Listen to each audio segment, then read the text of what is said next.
Testing. Just making sure we've got a voice.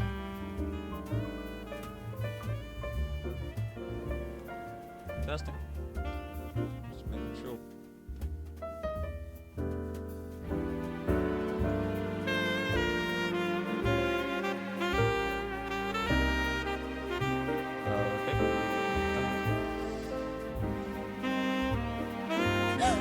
The enemy!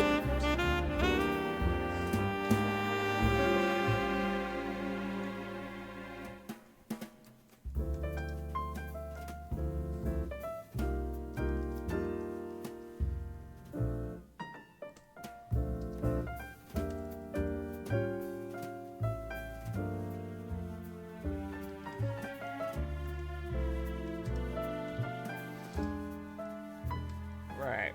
We're gonna.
I love Joust too.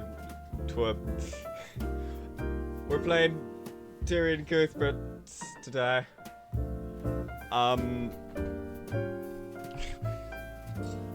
It's funny, last stream, I don't know whether it's just a thing that I have with Tyrion Cuthbert, but it seems to give me a lot of, what do you call them? Technical difficulties.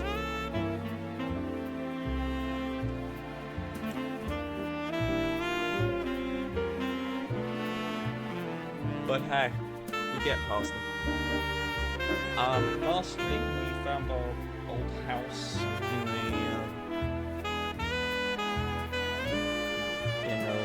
what do you call it?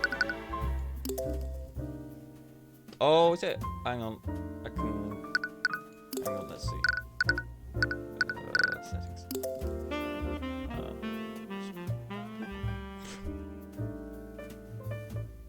Actually, why has the master volume gone up? It was like 69 for the past.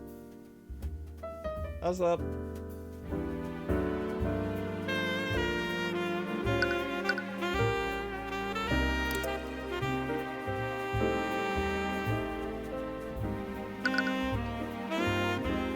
Okay. I can mess with the desktop audio later if needed. In fact, I could probably just mess with the settings at any point. Maybe not during an argument, but yeah. So last time we're in Aranax, which is the hometown of Tyrion. And he's got a lot of bad memories. Seeing his house, we took a civil case, which turned out to be a possible homicide. So that's where we're at now. The second day of investigation. Another nightmare overtakes your sleep.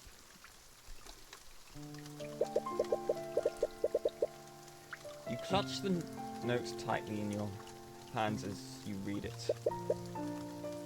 I'm sorry, Tyrion. There were so many things that I wanted to tell you, so many things that I wanted to show you. But I'm afraid that I can't do that now.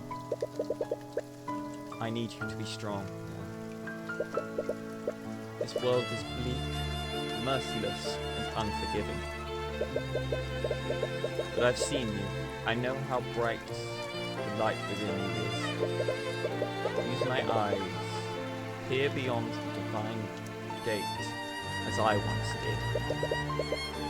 Use it to reclaim the future. Your eyes? I don't understand. It doesn't matter. All you have to do is stop the execution. Oh, crikey. If you could just distract the knight long enough, you can save her and run away. You'll have to abandon your home, but at least she'll still be with you. As you try to sprint towards the gallows, a knight grabs your arm and pulls you back. Hey kid, you can't cross this point.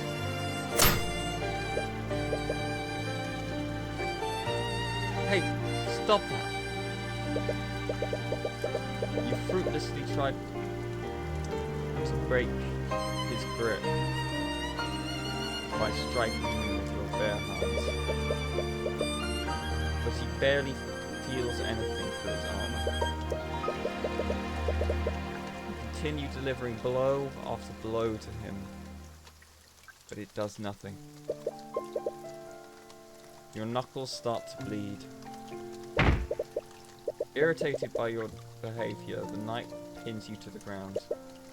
Damn kid. You desperately struggle against him to no avail. And from his position, you have no choice but to watch what's happening.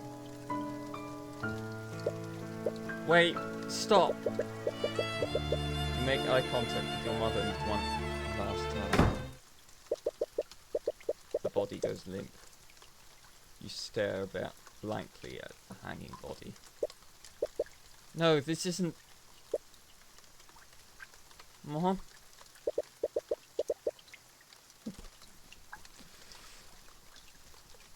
You clutch her note tightly in your hand. You feel a comforting yet fleeting warmth from it. Mom!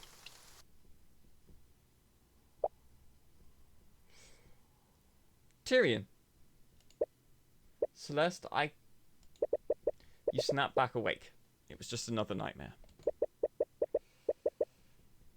You notice that tears are streaming down your face. You quickly try to bring up your sleeve to wipe them away.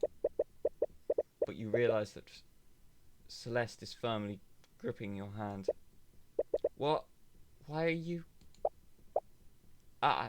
sorry. You were shouting in your sleep. But you seemed to calm down a little whenever I held your hand. Ooh! Le romance!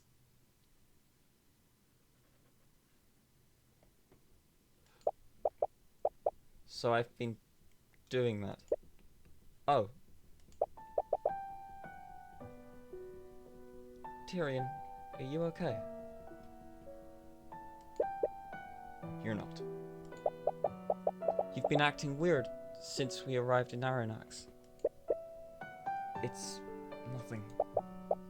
It's not nothing!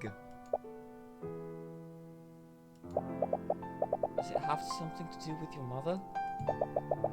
For the past 2 nights, you've been calling out for her in your sleep. No, there's no getting around it now, is there?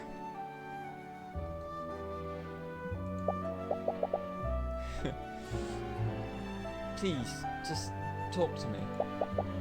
I'm your friend, aren't I? You never even realized it. You didn't have many people in your life after you left Arronax. You only had Miss Tamara. And she never wanted to talk about what's happened. What's left, she's been there since you started your career. Of course she's your friend. It all happened a long time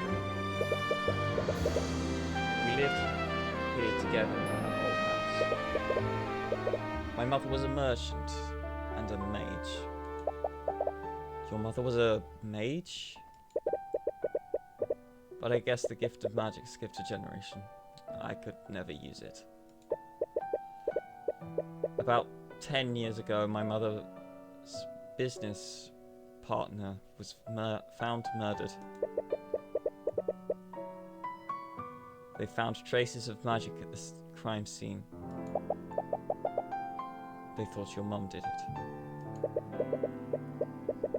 Miss Tymora was my mother's defense attorney for the trial. She did everything she could to get her acquitted. But she could never find the real culprit.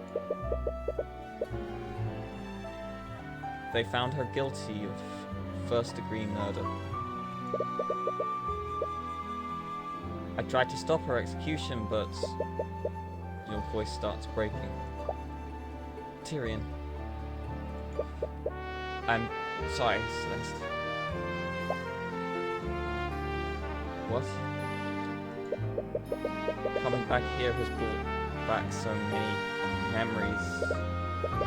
I thought that I'd already moved on from what happened.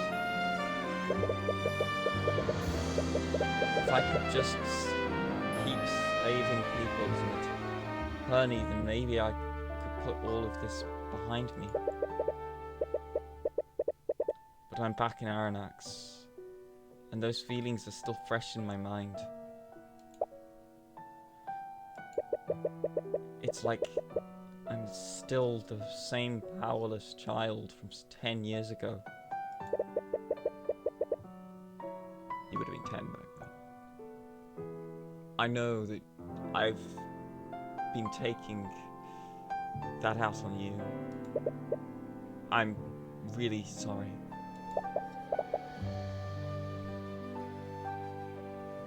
Don't be. I get it. I know what it's like to lose someone like that. She does, doesn't she? When my dad was murdered, you were there for me. If it weren't for you, I would have still believed that he died hating me. Celeste, Celeste slowly clasps your hands within hers again. It feels warm and comforting. Has this been the warmth you've been feeling the last few nights?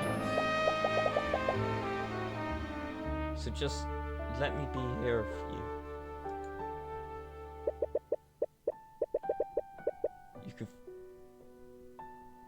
can feel yourself dozing off. You have to snap yourself back awake. Sorry, the last few days have been a little tiring. It's okay, just focus on falling asleep. I'll stay with you for as long as you need me to. Oh, sweet. I'm a sucker for this kind of stuff. Yawn.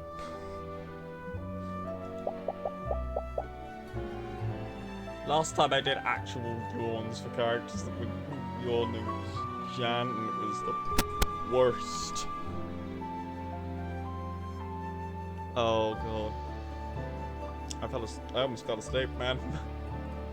It was so tiring that day. For all the wrong reasons. I'm also feeling really tired. I'm just resting now.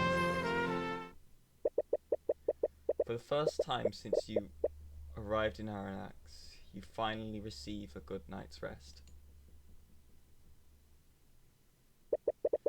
You wake up the next morning feeling well rested.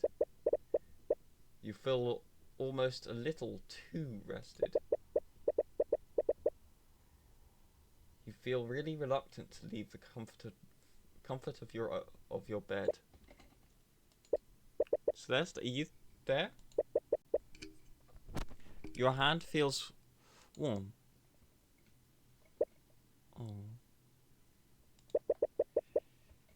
can feel your heart stop. Celeste? What do you want? Her eyes open as she wakes from her equally restful sleep. She drowsily scans her surroundings. Huh? You both dart out of bed. So you seem to be doing better? You're okay, right? Yeah, thank you for last night. Or phrasing.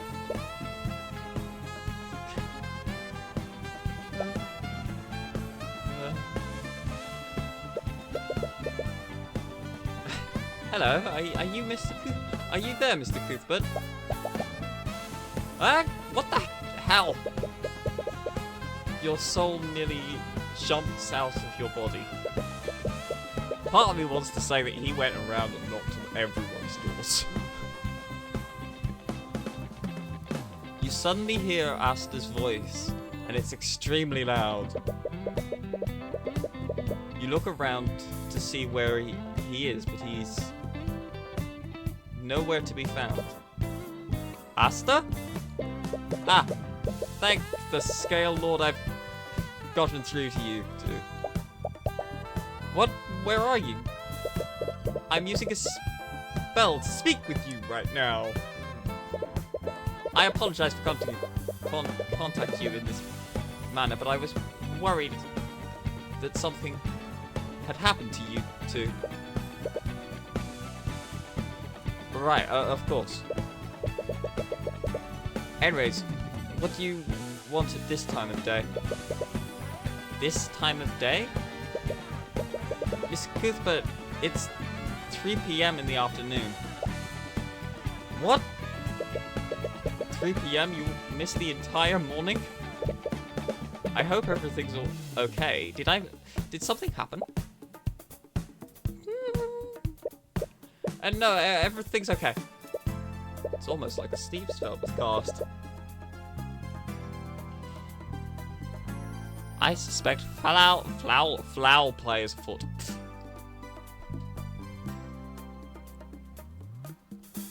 Foul players afoot. Anyways, if it's already this late, we should head over to the refinery. Yes, the investigation. Let's do that immediately. Immediately, Celeste Power walks out of the room. You quickly follow her after her. If you're heading to the refinery, do you mind if I speak with you two? There's something that I'd like to ask you. Sure. Wonderful. I'll see you at the town square. You quickly meet Asta in the town square while you walk to the refinery. You and Celeste walk to your destination with purpose. A little too much purpose. I bet he's gonna say, "Will you be my defense attorney?" It's almost as if you're both trying to distract yourselves from something. Every time you make eye contact with Celeste, she quickly glances away.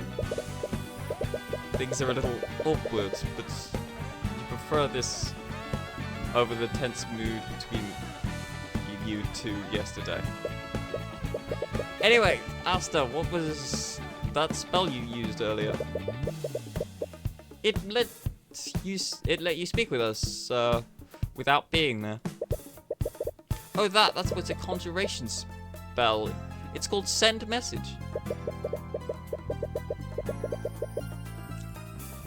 I just feel a little bit uneasy that you can just contact us out of the blue like that.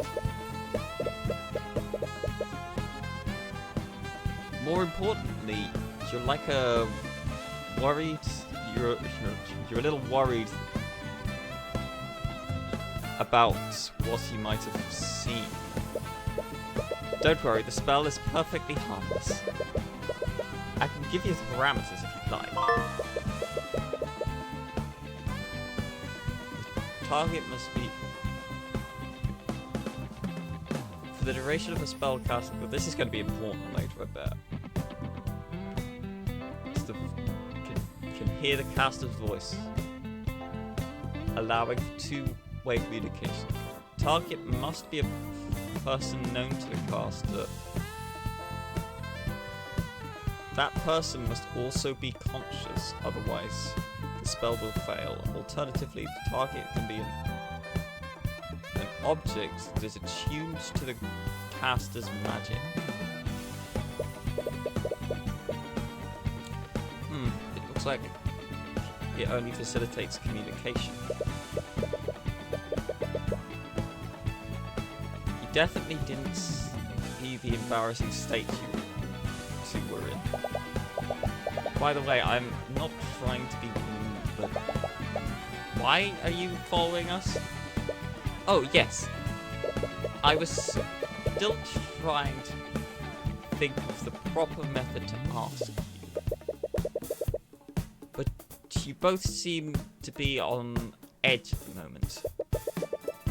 What do you want to ask us? You already told me about the traces of transmutation at the refinery. But the trial yesterday really highlighted the significance of that. I can't simply stand by if I was a witness to a murder. And may I join you on your investigation? Smile and shock. Fear. Is he worried about something? Tyrion. You're questioning his motives for a variety of reasons. He was the only other mage that was at the scene of the crime. And between him and Rika, you definitely trust Rika more. Alright, I see no reason why not.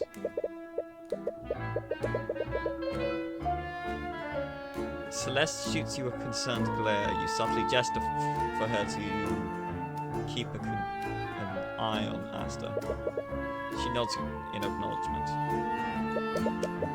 How do you, like, gesture like that? Man's got gesturing down to a fucking talent, man.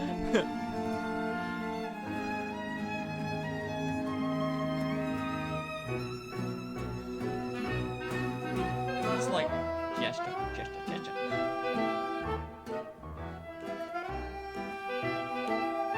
Asta is your prime suspect right now, and he has to be aware of that. But if you keep him close to you, you might catch some dissonant thoughts through that eye. Why? I'm almost certain it's not Asta.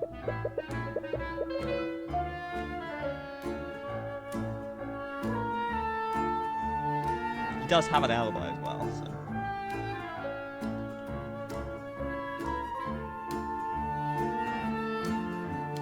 You arrive at the refinery and see the several knights from the Inquisition already arrived. Warren White, hey, it's my boy! You glance at the damaged walkway and see Commander White there with a few of his knights. He seems to notice you, but he only pays you a passing glance. Oh, Mr. Cuthbert, I've been waiting for you. For quite a while, may I add. Right, sorry about that. I suppose you have your reasons. You've more than proven yourself worthy of my trust. Although Jacobin gives us Asta a suspicious side glance. He appears to have come to the same conclusion that you did. Well, you've given me little reason to doubt your judgment. I will leave the investigation in your capable hands. I was half hoping that we get a full entourage of just like 8 or so people. Speaking of the investigation, where should we start first? Now that we've got the Inquisition involved, we might be able to learn more about the magical traces at the crime scene. You look at Commander White, who is inspecting the walkway. He's probably your best bet for getting more information about that. The trial, man. I'm quite pleased with your work during the trial. I'm glad I put my trust in you. Thank you, but we're still a long way from getting your case dismissed. And showing the possibility of a murder definitely made things much more complicated. I see no reason to blame yourself. You merely played the cards you were dealt. Honestly, I'm still trying to make sense of what happened. Do you have any idea who the second victim might be? I have no idea. Probably the killer. I wonder whether the eye taker. It could be the eye taker actually. That's what I thought. But all of my employees are accounted for. I doubt that it was anyone who worked for me. But then who was it? All employees present.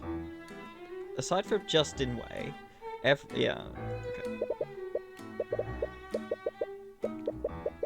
To be perfectly honest, I'm a little concerned with how many unauthorized people were there that day. He has a point.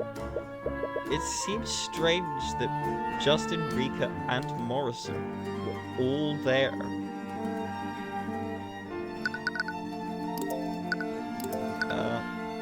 Okie dokie.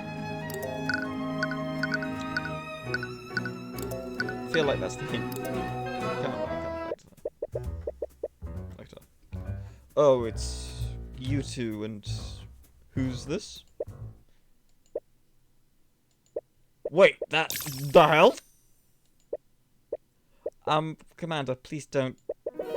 What the hell are you doing with the Crown Prince? Oh wow. What? Ah. It seems that my cover has been blown, as they say. Did he just say you're the Crown Prince? Yes, my full name is Asta Wyvengard, yeah. What is it, Asta de Wyvengard? My full name is Asta de Wyvengard. Is it 4? The 6th. That was the 4th. The 4th, heir to the throne of Wyvengard. Name occupation, Prince. The entire time you've been speaking rather casually to the heir to the throne. I was hoping it wouldn't come to this. Oh, sorry, Your Majesty. Please, none of that. I would much prefer if you all continue to call me Asta. No, I could never. Oh boy. Oh boy.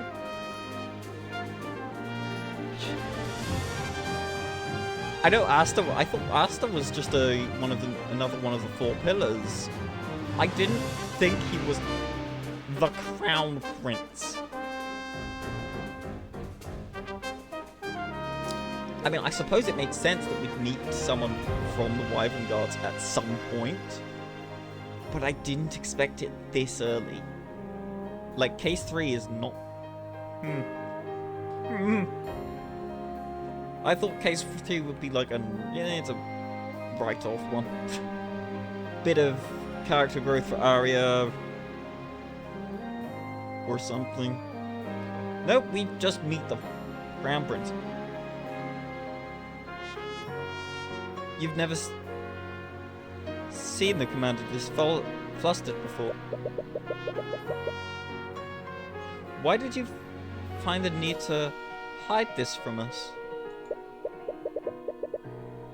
I didn't want you to think less of me. I admire your work, Mr. Cuthbert. Which is why I was afraid you wouldn't speak with me if you knew the truth. In a way, he was correct to assume that. As a member of the royal family, he represents everything that you and Miss Timora are fighting against. But he does look like a sincere and genuine person.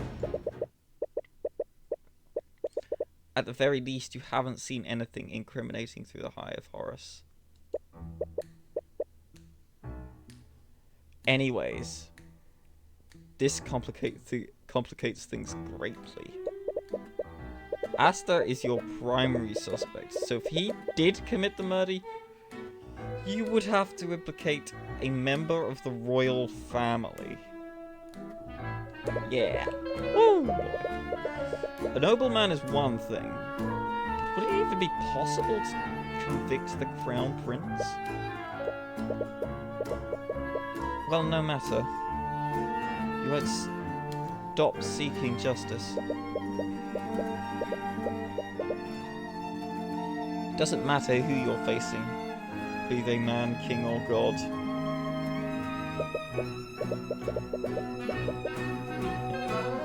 And princes aside, you came here to talk to the commander about his investigation. Since Asta is accompanying you, he might be more inclined to share details with you. I feel like that might be part of why Asta decided to accompany.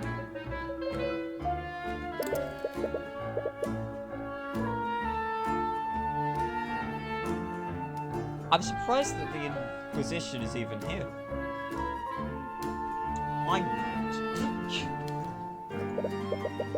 I thought you were all just being investigating Asta's missing ship.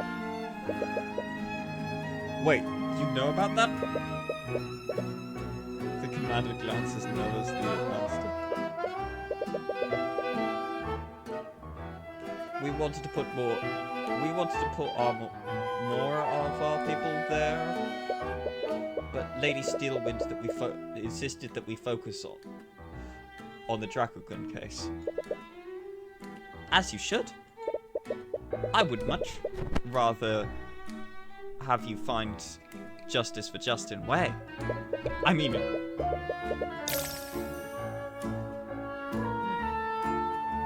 Hiya, Val.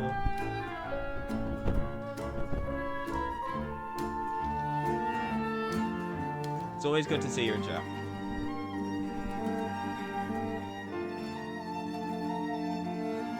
That's far more important than looking for some musty old ship. Right, is this kid for real? Huh.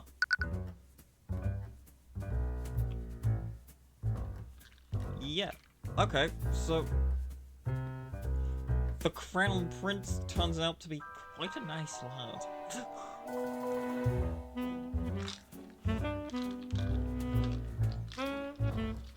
I just worry that that's not going to be true. Either that, or we're going to be putting him on the throne by the end of this. After all, man, king or god, not man, prince or god. Just saying. Magical traces. Have you discovered anything about the magical traces here? We did take a good look at it. It's definitely suspicious. The only rails with the magical traces on them are these.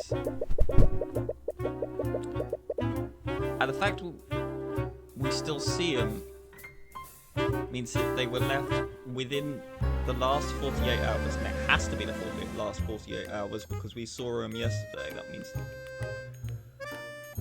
whatever occurred, it occurred likely during the...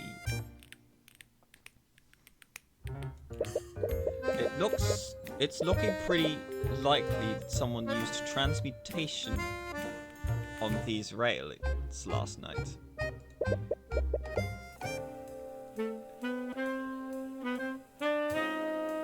It still doesn't make sense though. Why would someone weaken these rails specifically? I have no idea, I'm just as confused as you are. If this is really foul play, then someone knew that Justin or some other person would be in this exact place. Second body. Just poor Justin. He was just in the way. I can't get over the name choice. I really can't. We're gonna... Maybe we might... Yeah. Feeling like maybe we should drop the...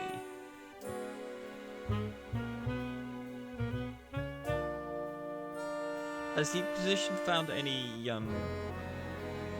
evidence to prove my theory?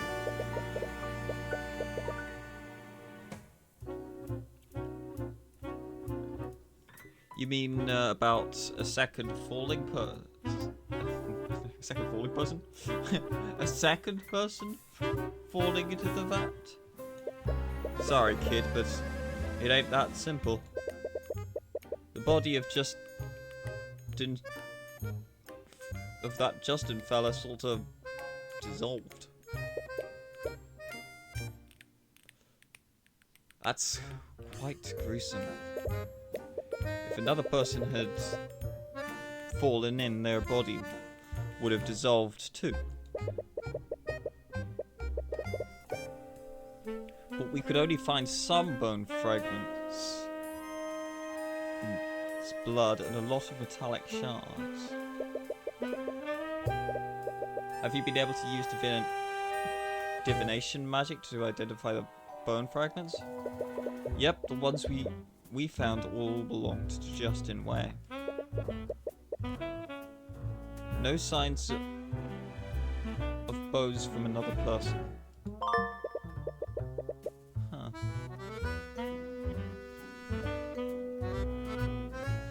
The Inquisition was able to fish out several bone matter and metallic shards from the fat. Yeah, okay. What? I keep trying to read the evidences. There wasn't any evidence of another person falling in? Could your theory have been incorrect then? Are you sure that you and Morrison saw a person fall into the vat, Asta? I definitely saw someone fall off of the walkway and break the guardrails. Although thinking back, I didn't recognise who exactly that was. The Harbour Master and I was pretty far away and it wasn't well lit. Do you think the second victim's body fully dissolved? That might explain why we can't find any bone matter from them. No, if my theory is correct, the second victim fell in minutes after Justin fell. It wouldn't make sense if that person fully dissolved before Justin's. But why? Can't you find any bone matter of this second person?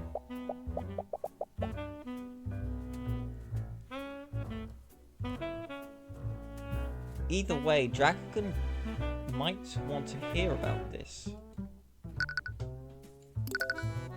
Vat liquid. If the liquid is so volatile, how were you able to take things out of the vat? Oh, the liquid isn't volatile anymore. When the Harbour Master and I reported what we saw, the workers poured some alchemical solution into the vats.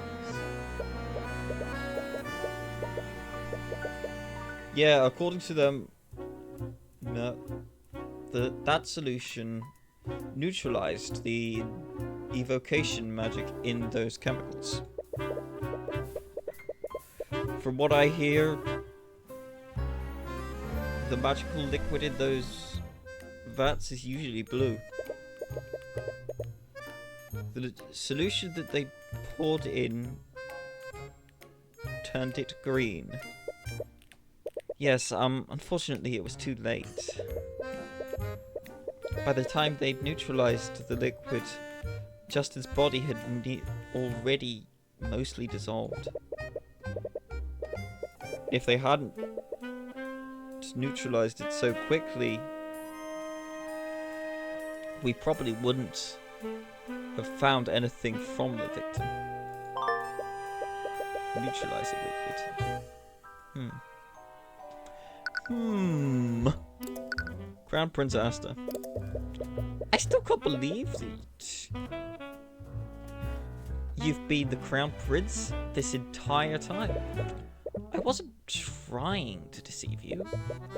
I was just worried that you'd treat me differently if you knew the truth. Oh, right. Should I call Steelwind over here for you? She'll probably want to see you. No, I think it would be best if we didn't. Oh, I remember now. If you're the Crown Prince, that makes Prosecutor Steelwind your fiancé. Right, Lady Frigga mentioned that during the Nightgrave case. That's why the name Asta sounded so familiar. Boop. Of course.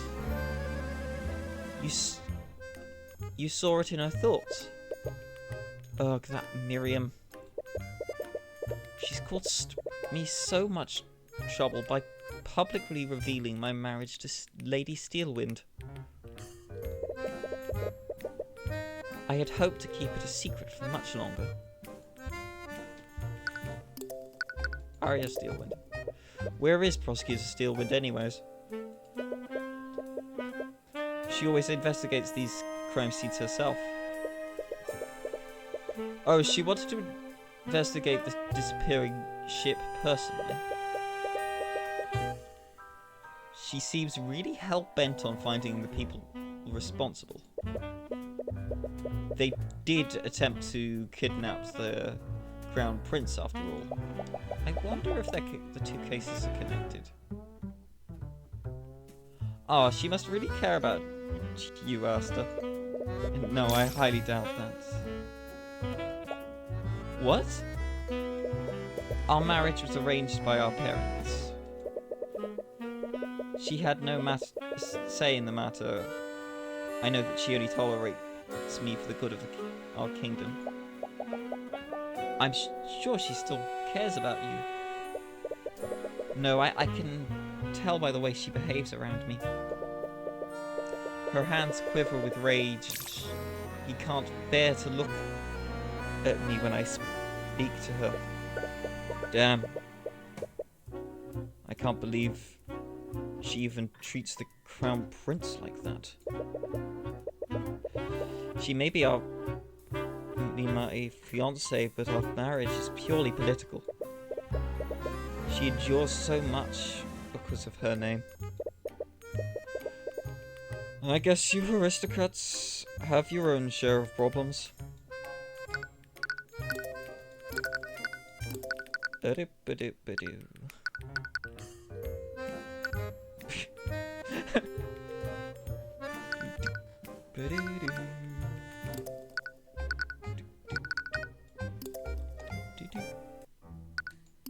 That contents. Dragon, we've spoke with the Inquisition about what they found in the vat. And they could only find bone matter belonging to Justin. Well, that and several metallic shards. What? That can't be right. I know, I was hoping to find some evidence to prove my theory. I'll have to find another approach to prove it. No, that's not what I meant. There shouldn't be any solid matter in those vats. What? Are you talking about the metallic shards? I just assumed that those were some kind of magical byproduct. No, the refinement process requires that everything in the vat remain liquid. Solid matter would absorb the liquid's magical properties and taint the entire batch. So those magical metal shards weren't supposed to be in there. Do you think they came from the broken pieces of railing? Possibly. We'll probably want to double check with the commander to make sure. But this is definitely strange. You'll need to take a moment to work through all of this. Oop. It's the thinking time. Here comes the thinking music. Now, from what Draken said, there shouldn't have been any solid matter in those vats. We've already confirmed that the bone matter they found from Justin's body.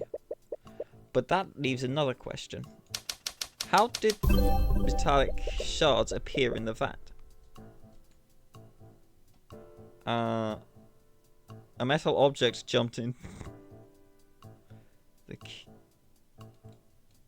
The killer sabotaged the vat. No, okay. The refinery. No, okay.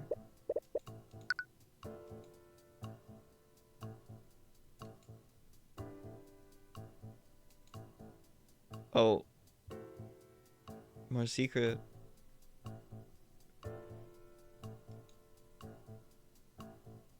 Jumped into the vat? No, okay. It's supposed to be in a vat.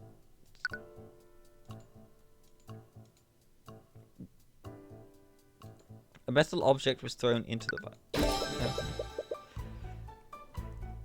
A metal object was thrown into the vat. We're jumping ahead of something. Yes, I guess that makes sense. Whatever that object was, it probably dissolved into the shards that Orim found. That's the thing, though. What should the magical liquid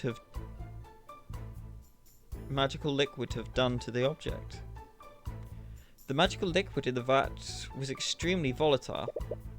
It was destructive enough to reduced an entire human body to a few shards of bone.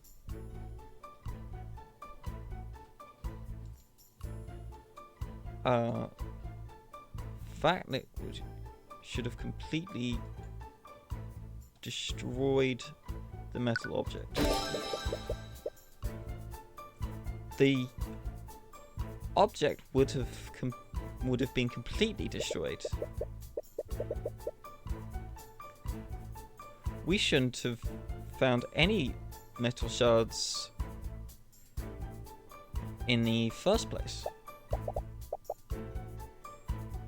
Right, but we did find them. How do you explain that? Why wasn't the metal object fully destroyed?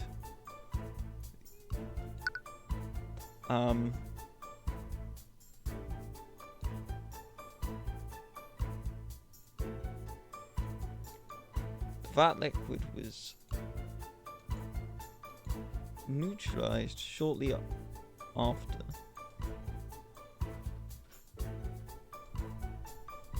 The accident was reported. Shortly after the refine.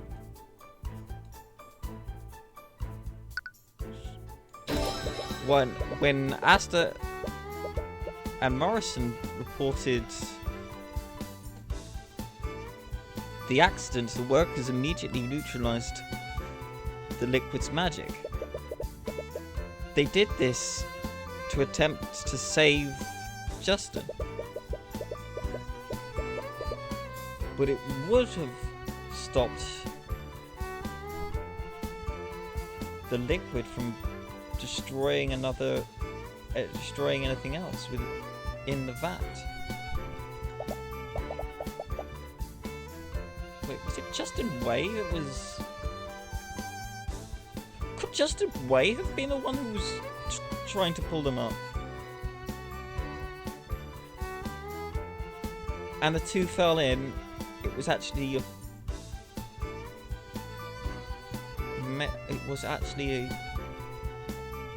a suit of armor. Whatever that metal object was, it was no.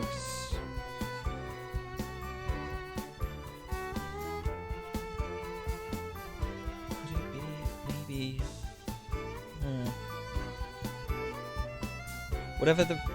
Whatever that metal object was, it only partially destroyed it. This means that it fell into the vat around the same time that Justin fell into the vat. If it fell a little while before the accident, it would have dissolved completely. And if it fell after the accident, it wouldn't have dissolved at all. Furthermore, whatever the object was, it was probably as large as Justin. A large unknown metal object, perhaps like a suit of armor?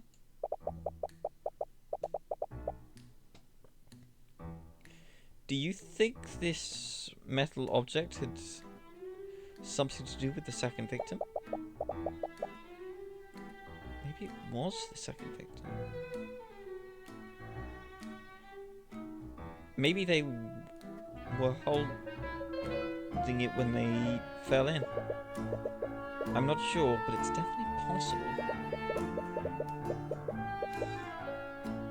We should take a closer look at the metallic shards that Commander White found. Those shards might help us identify the second victim. Back to the walkway, I guess.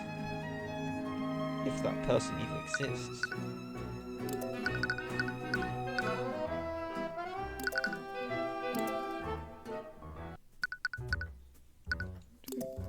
Metallic shards up the top. Up top. Commander White, you mentioned that you found several metallic shards in the vat. Do you mind if we take a look at them? Sure, just don't get any bright ideas about taking anything. You'll also want to avoid touching them with your bare hands. The liquid is neutralized, but it definitely ain't good for your skin. The commander motions to one of the Inquisition knights. After a few moments, he brings back a large barrel filled with metallic shards. What? There were that many? What could have possibly fallen into the vat? Well, I guess we should get started.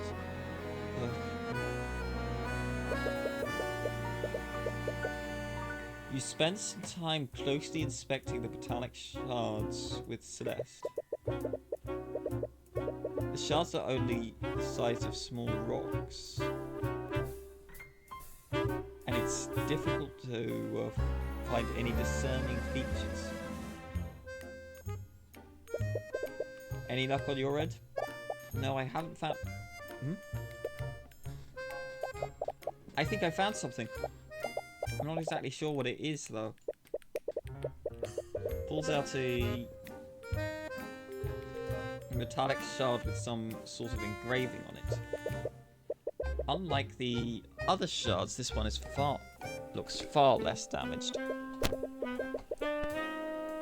The engraving on it looks like some sort of crest. That's the crest of House von Sanctus. Isn't he the noble that's charging Dracogon?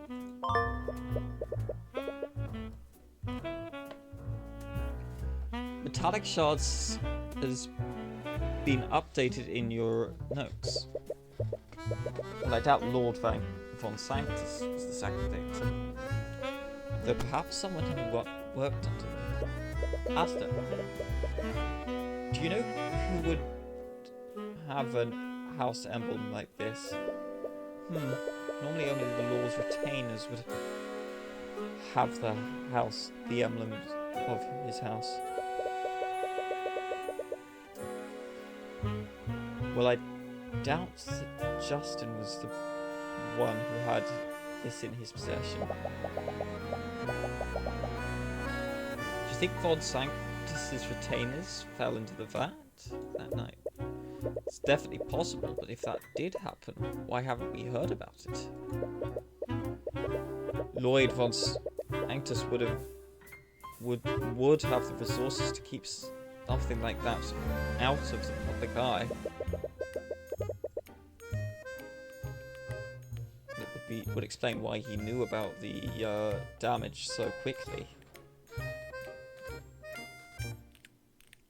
The only way to know for sure is to ask him ourselves. But even if we could talk to him, he will never cooperate with us. You glance at the prince. Someone of his station would have no trouble meeting with Lord von Sanctus. An idea begins to form in your mind. Unless... What is it, Mr. Cuthbert?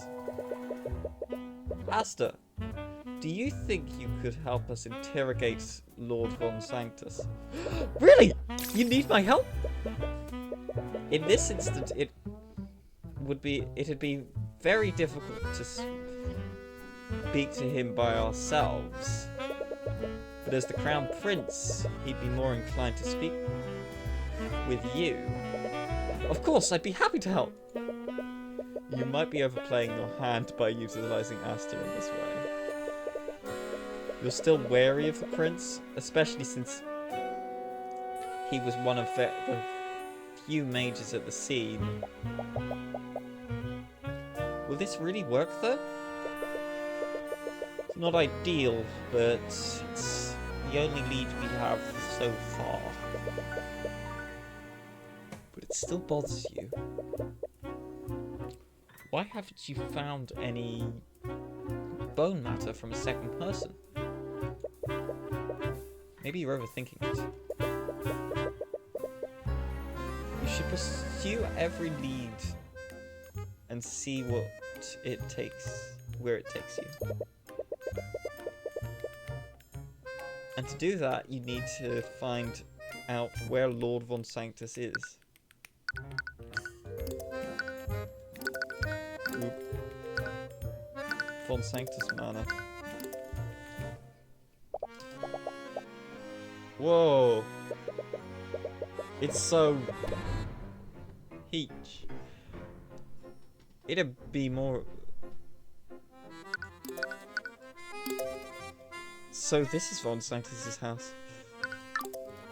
It'd be more appropriate to call this building a palace rather than a house. Jeez. It is... very peach. Ugh, what's that smell? As you further into the manor, you're hit with a very pungent and sour odor. It almost burns the interior of your nostrils every time you inhale it. Inhale. Well, we're here. You look around the manor and don't see anyone nearby. Looks like Lord Von Sanctus isn't home at the moment. Perhaps we should try looking somewhere else. Also, Rika Cafe. Rika, are you here? You enter Rika's Cafe and find the place completely empty. You see a sign on the front door. It reads closed for today. Looks like she closed the restaurant for today. Since the Inquisition is involved, they might have taken her in for questioning. I really wanted to go into detail about what she saw. But it looks like we'll have to go somewhere else.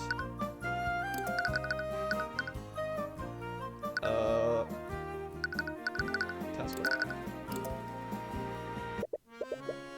We mustn't let such idealistic notions throw our nation into chaos. You arrive at the town square and see Lord Von Sanctus speaking to several spectators from a podium. There's Lord Von Sanctus. He appears to be giving some sort of speech. You do your best to remain hidden from his view while you listen in. Please understand the actions of the nobility seem callous. However, we only have your best interests at heart. This controversy with the Dracogon Trading Company is just one of many examples. These so-called unions that men like him support may seem appealing, but they only obfuscate and hinder the nobility from protecting the working class. Bullshit! Bullshit, bullshit, bullshit. We'll just hit the bullshit buzzer. Like, for real, man. Get real. No one's buying what you're selling. Men like Stefanik Dracogon are merely charlatans. They only seek financial gain by strong-arming your true benefactors. True benefactors? What a joke. I knew that. I knew that Von Sanctus was wary of Dracogon, but I never knew him to be this zealous about getting rid of him. I think it's less about Dracogon specifically and more about what he represents. What do you mean? Dracogon Trading Company has presented tangible proof that its policies are both effective and profitable. Even businesses that have no affiliation with him have started following his example. Von Sanctus is merely a relic of the past. I think that he knows that his archaic ideals won't survive in this landscape. I can only hope our grand kingdom recognizes this danger as I have. The pompous noble leaves the podium as the citizens ponder his words. Ugh, what a load of garbage. It's obvious that Von Sanctus knows his days are numbered. But look at what happens. We let the common folk set their own standards, and a young man died. I guess we have a point there. You saw Von Sanctus get into a carriage shortly after his speech. It appears to be head back to his manor. To the manor. Anyways, we saw Von Sanctus heading back here. We should be able to speak with him soon. Wait, Tyrion, isn't he going to recognize us? We can't really avoid that. If we want to question him, we need to speak to him directly. But even a nobleman like him would have to act civilly with the crown prince present. You mean like how you civilly embarrassed and insulted him a few days ago? Right, you completely forgot about the chess tournament. Well, it's not as if we can hide our identities from him. I faced him in the chess tournament, and I'm Dracagon's attorney. He knows what we look like. What we look like? Wait, that's it! What? Elusio? What are you doing? Wow. That's quite impressive, Celeste. Right, I've been practicing that one. What are you talking about? I think you should see for yourself. The prince gestures towards a nearby mirror in the hallway. You reluctantly approach it. Just what exactly did Celeste do to you? What? Why do I look like Reese Rudolph? It looks great, right? Eris talked that one to me. Do you honestly expect him to fall for this? He's probably a powerful mage. He'll right through this.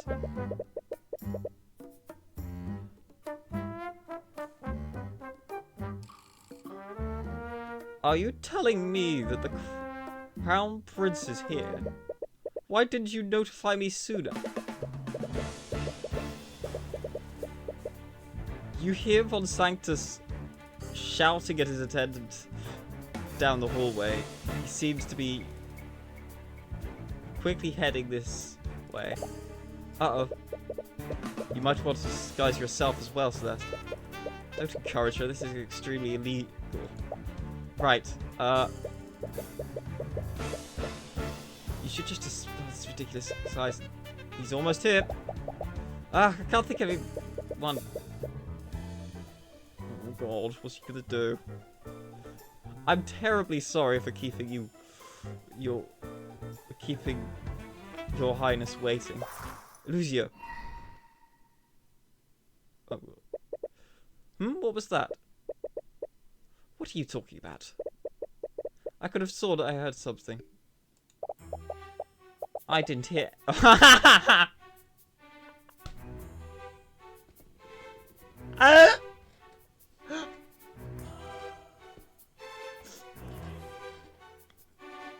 Oh god. I didn't hear anything either. You must be imagining things. Scaled Lord help us. Of all the people she could have chosen. At least she's able to mimic her voice well enough. Oh, Lady Steelwind, I wasn't expecting you until much later.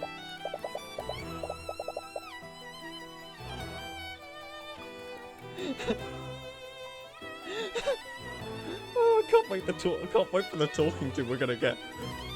Well, I do not answer to you. I shall do I shall do as I shall please. Yes, I suppose you have a habit of doing that. Surprisingly, it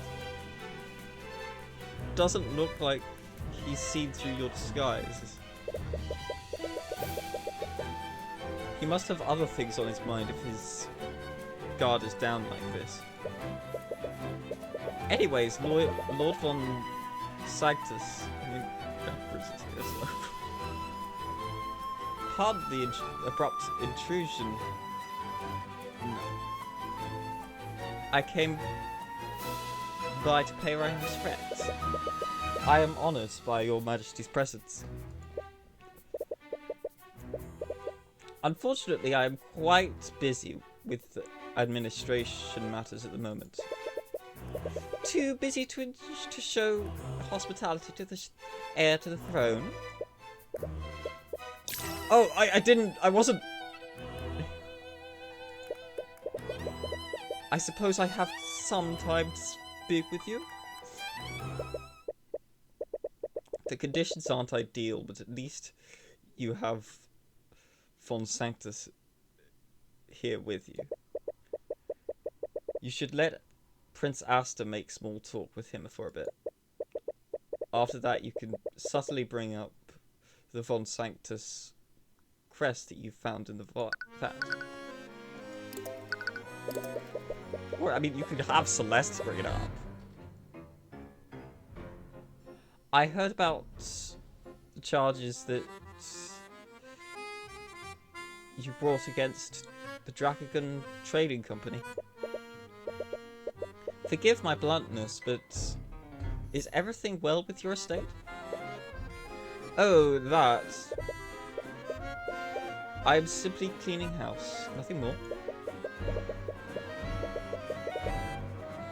I've dealt with plenty of men like Dracagon before, and this time will be no different.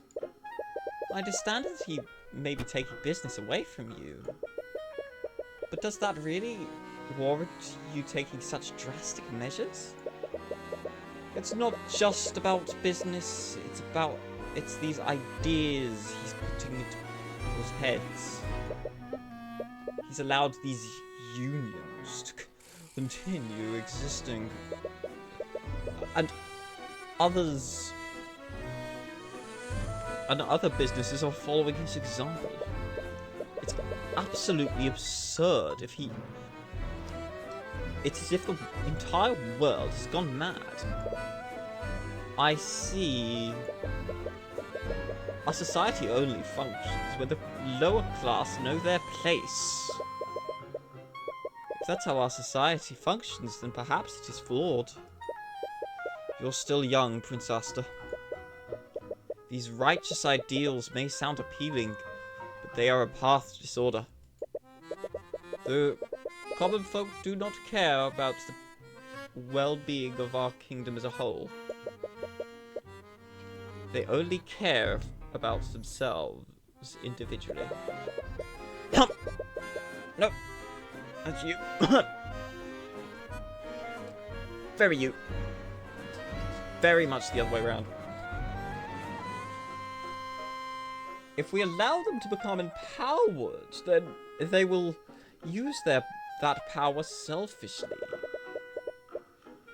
It is up to the upper class to maintain order. I see. It does not like that. By the way, I'm surprised you're representing Lord von Sanctus, Lady Steelwind. Oh, right. What is he doing? It's already hard enough to maintain this ruse. I knew that you had recently become a prosecutor, but I never imagined that you'd represent a noble. So don't get ahead of yourself, Asta. What does that even mean? Let's not be coy, Lady Steelwind. If you must know, Your Majesty, how Steelwind and I came to an arrangement. The fair lady is so keen on wasting her talents on civil work. Given that, I might as well utilize her to my benefit. Do not speak of her like that. I meant no disrespect, but rest assured, this is only temporary. I see. So you have an arrangement with Lucius Steelwind.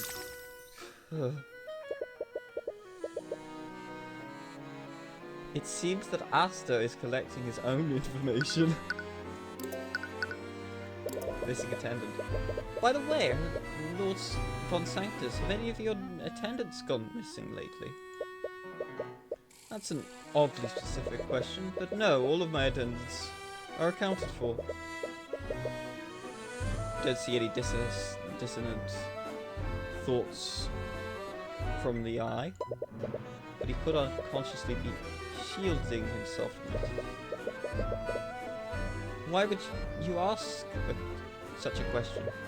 You see, I actually found a discarded trinket while walking around the city. It's the crest of Von Sanctus. I was worried that something unsavory might have happened to one of your people. Ah, I see. I suppose you must be on edge after what happened to your ship. However, items with the Von Sanctus crest are quite common nowadays. Really? The item that you found must be produced by Von Sanctus Industries. An item produced by Von Sanctus Industries? Von Sanctus Industries. The Amazon of this world. Let's be honest, it totally is.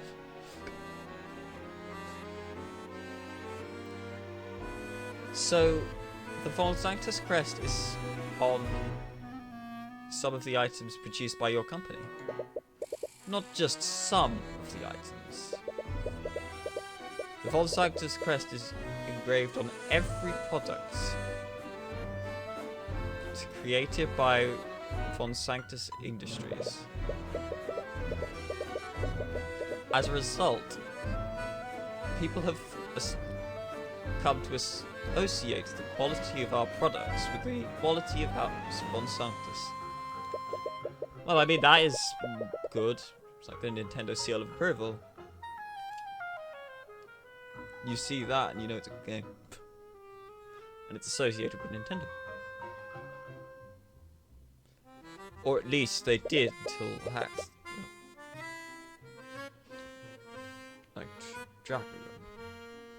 So otherwise it's just branding. What type of products does Von Sanctus Industries produce? We used to produce magical accessories for mages, but now we produce all manner of products. As the head of commerce in our kingdom, we diversified our holdings. Oh. Ugh, that means the metal hard could have come from anything. Metallic shards have updated in your notes. It seems like this line of questioning led to a dead end. Damn it, is it really impossible to identify where that shard came from? Do you sell your products to the Dragon Trading Company? Yes, of course I do. Despite my misgivings with Dragonite, it would be foolish of me if I didn't do business with him. That means there are Von Sanctus products in that arcane refinery. You're called Von Sanctus Industries, after all.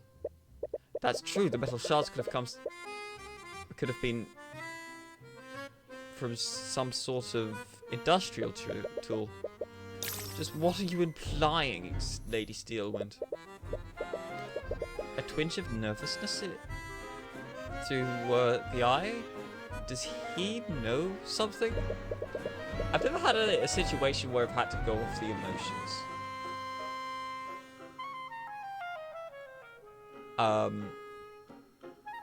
Why would he get so defensive over a question like that?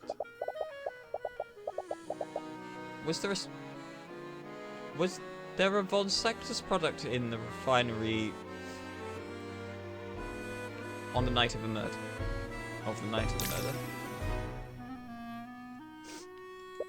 She misspoke and said murder instead of accident. And that is evoking the reaction. Answer the question, Von. Celeste attempts to slam the tip of her cane on the ground, only to realize that her cane isn't actually real. She loses balance and tips over a nearby vase. The vase shatters on the ground, creating quite a broken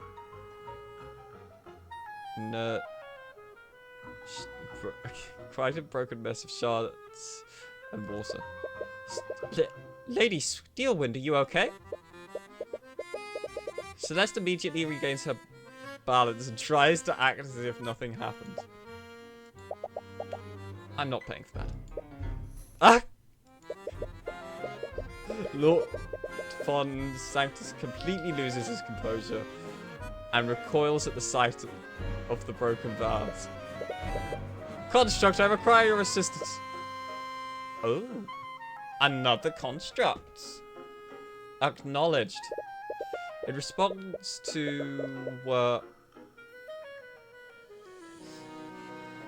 Von Sanctus's call, an arcane construct walks out from a nearby closet. Construct, clean up this mess at once. He seems very disturbed by the mess. That explains why it's so bloody peach, like white. Is he some sort of clean freak? Acknowledged. The construct begins quickly picking up the shards of the broken vase. You own an arcane construct? I do. Von Sanctus Industries is the inventor of the arcane construct, after all. You recall Celeste mentioning that earlier. Would you like one, Your Highness?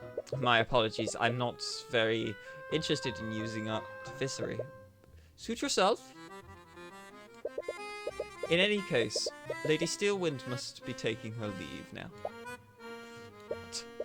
Remember, you said that you could only accompany me for 1 hour. It's close to being 1 hour, right, Lady Steelwind? What are you... Oh, right, 1 hour. It would definitely not be good for us to be here for more than 1 hour. Oh, does this illusion only last for 1 hour? In the meantime, may I discuss some personal matters with you, Lord Von Sanctus? I am at your disposal, Your Majesty. You raise an eyebrow at the prince. He appears that he didn't come here just to help you. But you suppose you've gotten all of the information you need from out of Von Sanctus. It's time to move on to the next lead. Oopadoop. That was embarrassing. Yeah, it was a bit too close for comfort. Celeste Steelwind, everyone's favourite character. Well, at least no one saw through our disguises. Ah, are you an attendant here? Please notify Lord Von Sanctus that the real Ari... Oh no. She immediately stopped this in her tracks upon meeting her doppelganger. Arborio. With one spell, Steelwind dispels the illusions over you and Celeste. Seeing who you really are, she lets out an irritated sigh. Is impersonating the Steelwind some kind of hobby for you, Miss McCoy? She looks really angry this time. No, there was a really good reason for us doing this. Let me guess, you wanted to interrogate Von Sanctus without him knowing who you really were. No. Lying about your name is one thing, but impersonating a noble using magic is a serious crime. Tyrion, help, please. Are you seriously going to have to defend her in court again? You quickly think of a way to defuse this situation. Ah, sorry for the wait, you two. I had to discuss... Oh, Lady Steelwind. Great, according to Alistair, Steelwind despises him. Knowing that he was a part of this will just make things worse. Your Majesty, why is he here? Oh. Happiness and... Oh. No, he... turns out he just doesn't understand. What? Oh, I see you've dispelled their disguises. You knew about this? As the steps between you and Steelwind, it seems that he's trying to calm her down. For better or for worse, her attention is firmly focused on him. I'm terribly sorry. I didn't mean to disrespect you. No, that's not why Oh, he's really close. Oh. Oh. They pulled this ruse under my orders. Could you please look the other way just this once?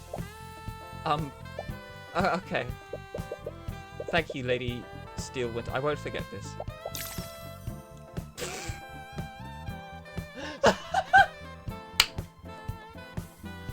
So you can keep on Smash with your head back in your brain now, huh?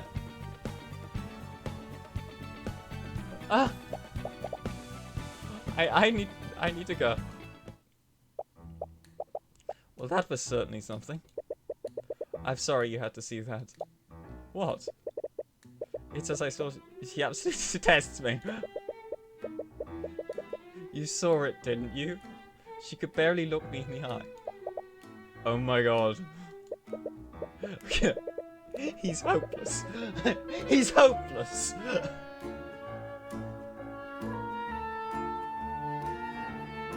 In any case, we're starting to run out of time. We should head back to the refinery.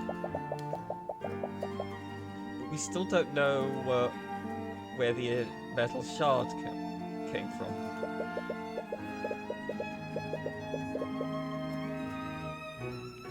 From what Von Sanctus told us, I don't think we can find out exactly where it came from.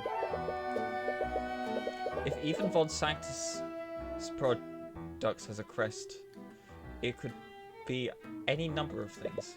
But hopefully, Draco can help us narrow that list down. If it did come from some kind of industrial tool, he might be able to confirm if any of the refinery's tools are missing. You just hope that he can provide some kind of lead. The refinery. Hello again, Mr. Cuthbert. Well, actually, you take some time to explain Jackagon, what exactly you've found during your investigation. You're still uncertain about the identity of the second victim. There was no second victim. It was an arcane construct again! Which is kind of disappointing because I like the idea of a one case thing. I see. With that said, do you have any tools that you've purchased from Von Sanctus Industries? I do. He personally sold me quite a few when I arrived in the city. I even purchased a security system for the refinery from him. Oh, he would know how to disable it. Good to know. Well, he also tried to sell me some of those arcane constructs. He told me I could be the first person in Aranox to own such innovative technology. But I turned him down. Really? But they seem so useful. I don't feel comfortable trusting machines to handle the work here.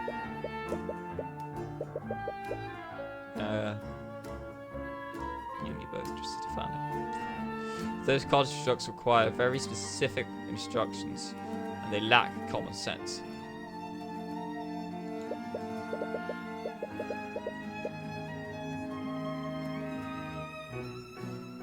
That's true. Or how unreliable they could be during the Nightwave case. He heavily emphasized how exclusive this deal would be for me. Looking back on it, he was probably trying to make me dependent on his services. Yeah, I guess you made the right choice by refusing his offer.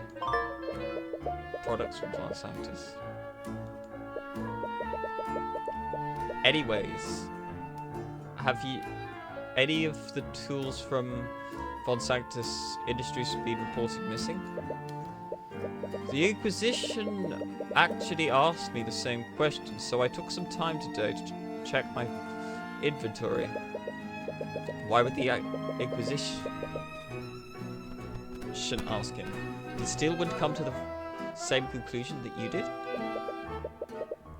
There was one tool that was unaccounted for. Really? What kind of tool was it? A rod of mending. It's a large tool that we use to repair damage on the machines. A tool for repairs. How large was it? Quite large, actually. It's called a rod, but it's more of a large cylindrical tool. Okay, so that looks like that was the item that was thrown in. It requires 2 people to carry it. 2 people. Oh.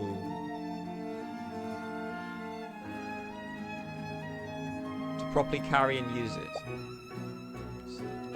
Wait, a repair tool like that would use transmutation magic, right? That's right. What if the rod of mending was the thing that weakens the guardrail? Is that possible, Jackagon? I suppose that is possible. Now that you mention it, I recall there being a way to reverse its effects. Why would you need that? You never even considered that transmutation traces were left by an artificery tool. That does seem that does lift suspicion off of Asta. A rod of mending. Someone could have sabotaged the rail with the rods, and they might have thrown it into the vat to cover their tracks. But it didn't completely dissolve.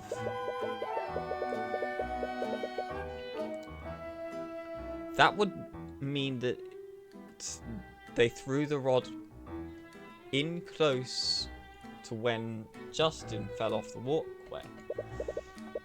Can't be a coincidence that these two events happen so close to each other. And we still have no idea who actually broke the guardrail. And you would need two people. So if the Lord himself went, and... well, we consider an arcane construct, but... we don't have evidence that proves a second victim even exists. I feel as if we have more questions than answers at the moment. We've learned a few new facts about the case, though.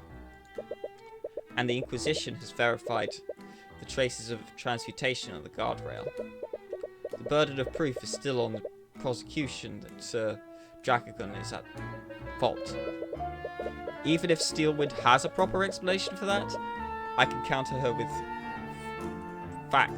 the facts we've learnt thus far.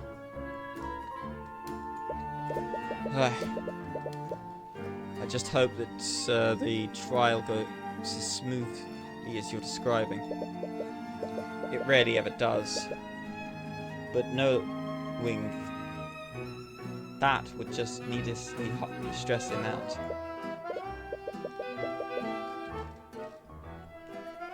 Regardless, I appreciate this work that you've done thus far. I'll leave things in your very capable hands. We just hope that you don't encounter any more curveballs tomorrow.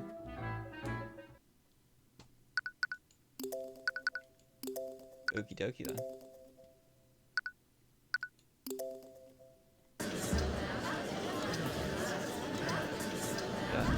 Chatter. Court is now resumed for the trial of Stefanik Dracogon. Let us review the proceedings for 2 days ago. At first, the facts of the case seemed very straightforward. The victim, Justin Way, put his weight on a poorly maintained guardrail on the refinery grounds. Said guardrail broke, causing Justin Way to fall to his death. However, the defense presented a shocking piece of evidence in the previous proceedings. Traces of transmutation magic were found on the same broken guardrail.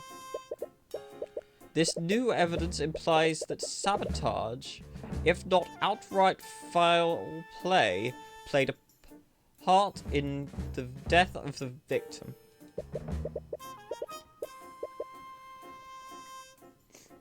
The evidence is also accompanied by conflicting testimonies from witnesses. All of these elements have thrown quite some doubt on the validity of the prosecution's case. Yes, however, the prosecution maintains that the Dracagon Company is at fault for Justin Way's death. Even though someone may have sabotaged the guardrails, the prosecution acknowledges that sabotage may have occurred at the scene of the accident. However, we also believe that there are several factors in this case that the court is overlooking. As we all know, the several witnesses were present at the refinery at the time of the accident. The harbour master was showing a patron around the refinery.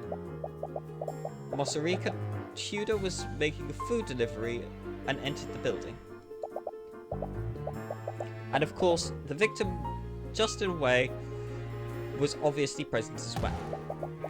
Each and every one of these people had no business being in the refinery that night. In that case, the case of the harbour master and his patron would hardly be reasonable for anyone to stop him. You doubt anyone would stand in the way of the Crown Prince. That may be, but Justin Way worked in the freight division and should not have been at the scene. I've already verified this with my client. The victim was not authorized to be in the refinery building. And who stopped Justin Way from entering the area unauthorized? Isn't it the defendant's duty to prevent such individuals from entering the building? My client can't be held responsible for Justin's breach of the set protocol. The breach of the set protocol. I said it right. And yet I thought I did not.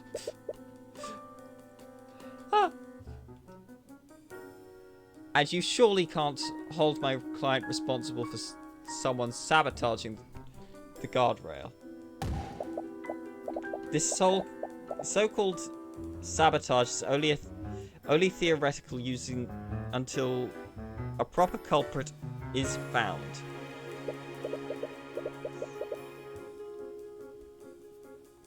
I might be compelled to agree with you, Miss Steelwind. After all, there was no hard evidence that proves the traces of transmutation were left by a specific spell. What kind of mental gymnastics is that? Every part of that guardrail had traces on it. Was rusted. They're bending it in the context of what happened to suit their purposes. Hard evidence means everything, and the rod of mending has been reduced to shards in the vat. Without the complete rod, you can't prove someone used it to sabotage the guardrail. Regardless, is it not the responsibility of the Dragon Trading Company to ensure that its employees do not wander into restricted areas? Blaming a potential saboteur puts the cart before the horse. It doesn't just stop Justin Way either. Why was Mosarika Tudor able to enter the building? She doesn't even work for the refinery, yet she was able to waltz into the building without any trouble. Actually, Steelwood does have a point about Rika. Shouldn't something have stopped her from entering that area? You doubt that Dragon would show that kind of negligence. If that's true, I believe that we should hear from Miss Tudor directly. Let's hear how easily she gained access to the refinery on the day of the accident. We've already anticipated that. Mosarika Tudor is prepared and ready to testify. Very well then. Bailiff, please escort Miss Tudor to the stand. Miss Tudor, are you aware of why you've been called here today? Yeah, I heard everything from the gallery. Then you'll have no problem answering the following questions. Did you encounter resistance when you entered the refinery of the night of the accident? Witness, may I remind you that you are under oath to tell the court everything you know. Failure to do so is a crime. No one tried to stop me. Sorry, Tyrion. You have nothing to apologize for, witness. The only one at fault is the Dragon Trading Company and their negligence. Hey, that's... For the record, please testify in detail how you entered the refinery that day, Miss Tudor. Okay.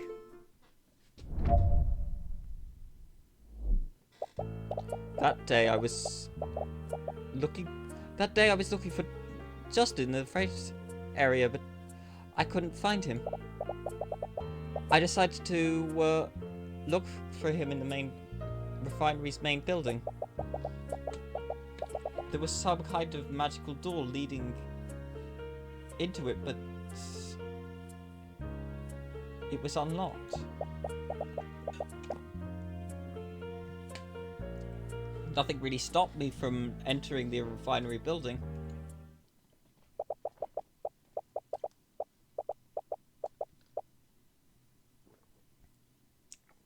As the court could clearly see that there were no safeguards preventing the witness from entering that restricted area.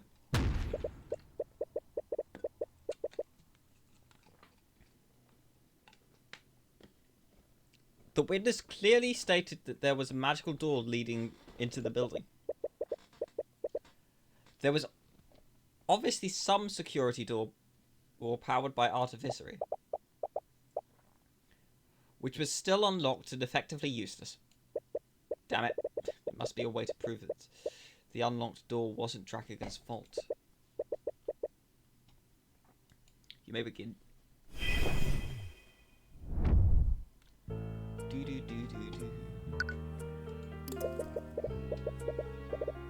You were there to deliver his dinner, am I correct?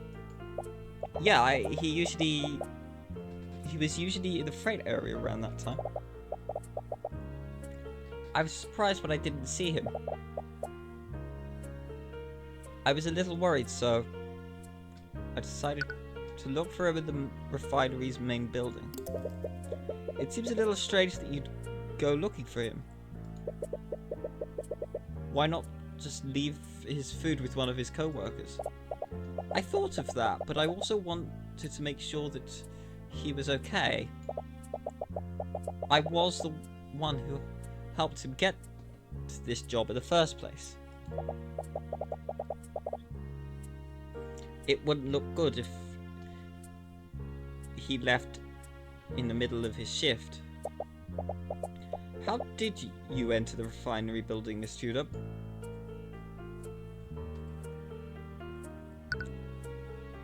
Press.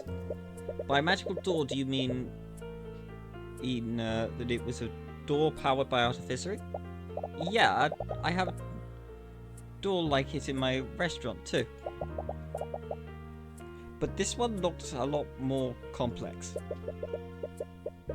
Why would you or Dracagon need magical doors anyways?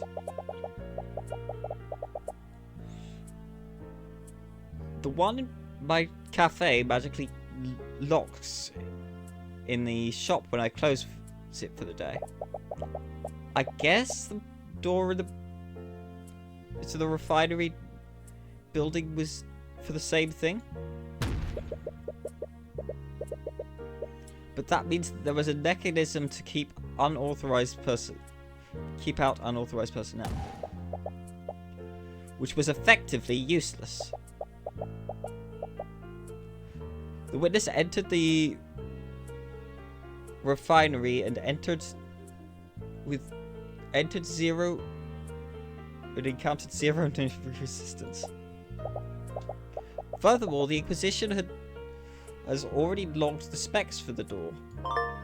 Oop, that's good to know. The only magical keys can be used. Automatically. I feel like that. Did you use a key to unlock the door, Miss Tudor? No, I didn't. As you can see from Stefanik Dragon's from this report, Stefanik Dragon was the only person capable of disabling the lock. I guess Mr. Dragon kept the door unlocked during work hours. This means that it's entirely Dragon's fault that the victim gained access to the building in the first place. Wait, that's not what I meant to... But that's what you imply. Unless you can prove that another person disabled that door. You can't refute that statement yet. But you might be able to work with this new information. Please add that last statement to your testimony, witness. Mr. Dragon must have disabled... No one else could have just disabled it. I think we press it? That's quite the leap in logic. The specs of the door can only be... Sorry, but I can't think of any reason why it would be disabled. I mean, I get it. Sometimes I forget the key to my shop. It becomes a real headache when I get locked out. I suppose that would make sense, but would Dragon really do something like that? The lock is designed to be disabled only by Dragon. Perhaps someone did bypass that. Are you sure you're not forgetting any obstacles that you encountered? No, I would have remembered something like that. If someone told me I wasn't supposed to be there, I would have just left. She seems sincere about that. It was probably an honest mistake. Rika didn't even realize she was in a restricted area. But the fact she was able to enter is so easy. It is so easily is definitely strange. Draken must have precautions to prevent such things from happening. Maybe the employees got lazy and disabled the lock against his orders? It's possible, but it's true. Would Draken really allow something like that to happen?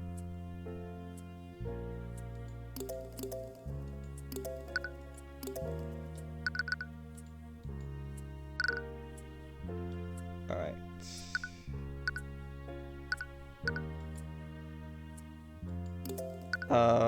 Funny. The door could be physically prevented from closing, but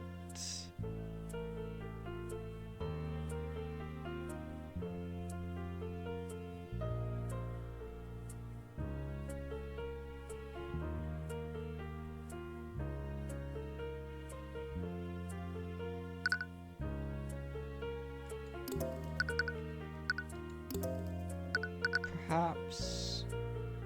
Objection! Nope. Okay.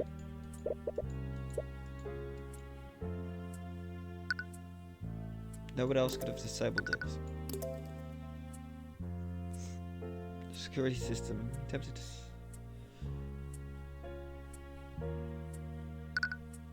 Oh wait, he had a lockpick, didn't he?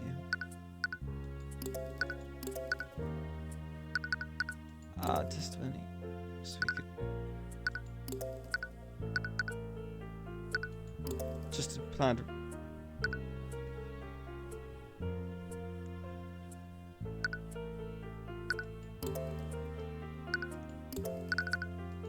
Objection. This Steelwind, you claim that my client expressed negligence by disabling the door.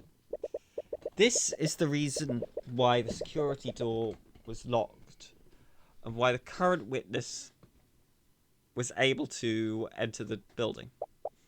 That's correct. Your client's negligence allowed unauthorized persons like Justin Wade to gain access to the building. And regardless of any sabotage, Justin Wade died because he was in such an unauthorized area. And what if I told you that another person may have disabled the door? Not because of laziness, but for more nefarious purposes. What are you talking about? If you recall, the witness entered the refinery building and spotted Justin Way afterward. This means that Justin Way entered before her. So that begs the question, how did Justin Way enter the building? The answer is obvious. He entered the same way as the witness did, through the unlocked door. Not quite, still yet. Since this trial began, we still haven't answered why Justin Way entered the refinery building in the first place. He entered the refinery building with the intent of robbing my client's personal safe. I already told you, Tyrion. He would never do something like that. I feel a little guilty about insulting a dead man's name like this, but it's the only possibility that makes sense. I'm sorry, Rika, but there are things about Justin even you didn't know about. The truth is that he was deeply in debt to a crime lord named the Eye Taker, and he was extremely desperate to wipe that debt out as soon as he could. Crime lord! I won't ask how you came across this information, Mr. Cuthbert, but what does this have to do with the disabled magical lock?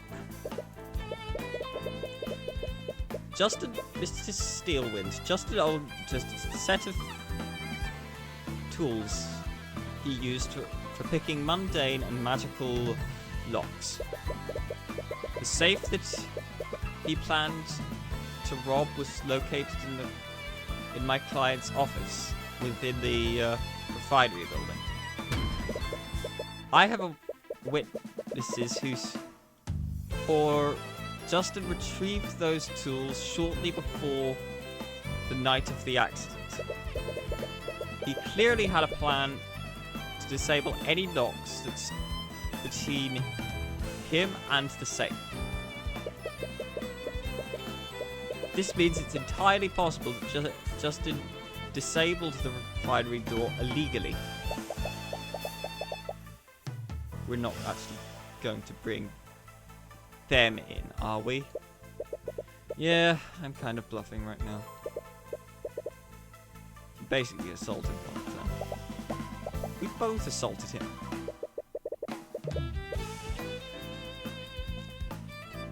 She says that as if it absolves her of any guilt. Hold on a moment. You can't just accuse him like that when he can't defend himself. I'm sorry, Rika, but his delinquent friends told me about his plan. He didn't want to rob Dracagon, but he needed the gold to get away his debt. If Dracagon wasn't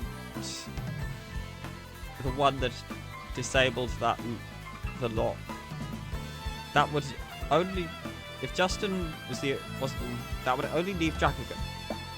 But there has to be an explanation where neither of them is guilty.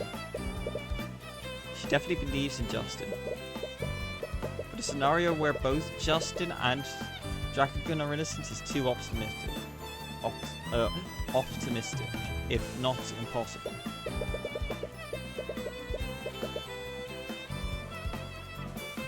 But it's not as if you are entirely certain of what actually happened that day. Alright, Rika, you knew Justin better than I did. Let's assume you're correct. Neither Justin nor Dracagon disabled the locks that day.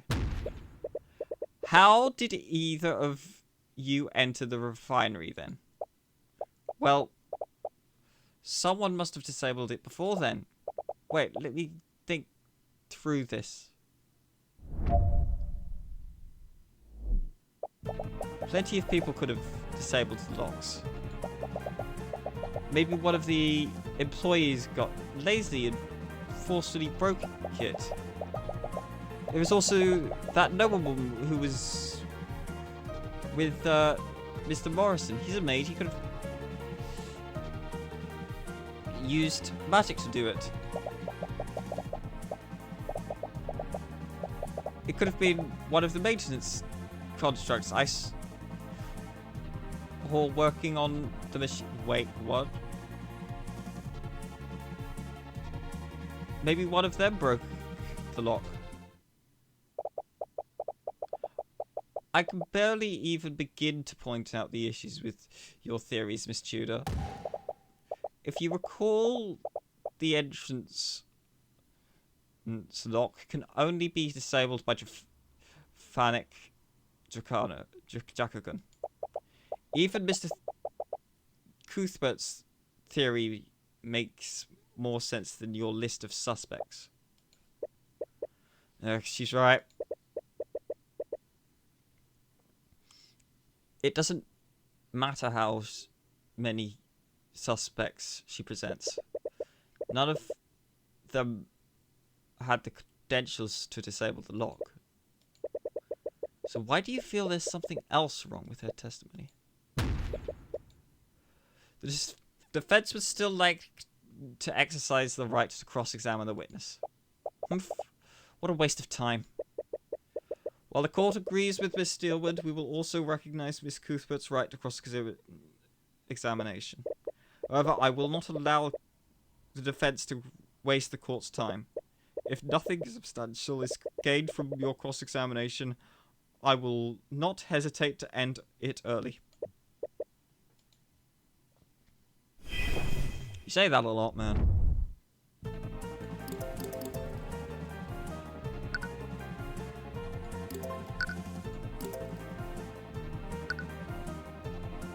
Objection!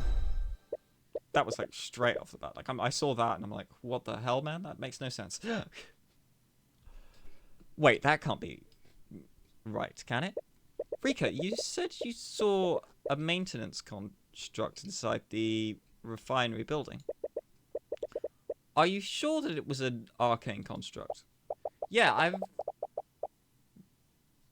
been keeping an eye on them in Von Sanctus's catalogs, but they're not available in to the public yet. When you saw this arcane construct, what was it doing?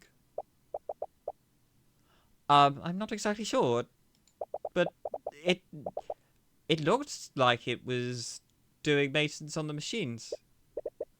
Maintenance on the machines? But it shouldn't have been there in the first place. What was it doing there? And more importantly, who sent it there? Where are you going with this, Mr. Cuthbert? Arcane constructs only perform the actions that they're ordered to do. A construct at the arcane refinery would only take orders from their administrator, Stefanik Dracogon. Unless you want to imply that the construct broke the locks on his orders. I agree a construct owned by my client wouldn't have done that. But arcane constructs are extremely rare and are not available to the public yet. Furthermore, they are only produced and sold by Von Sanctus Industries. Lloyd Von Sanctus personally sold several products to Dracogon Trading Company. However, when offered the opportunity to purchase his arcane constructs, my client turned him down. What? My client disliked constructs Claude's intelligence. He didn't want them working in the refinery. He turned down Lord Von Sanctus's offer in favour of utilising human labour. Wait, then why did I see a construct there? Exactly. If my client did not own any constructs, why did the witness see one there? Or to phrase this question differently, who sent that construct there? Who? Why would anyone send an arcane construct into the refinery?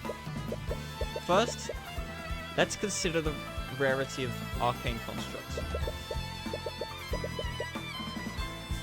They are highly experimental and not available to the public yet.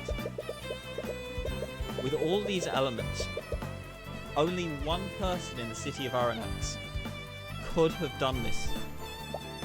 Wait. You can't possibly mean...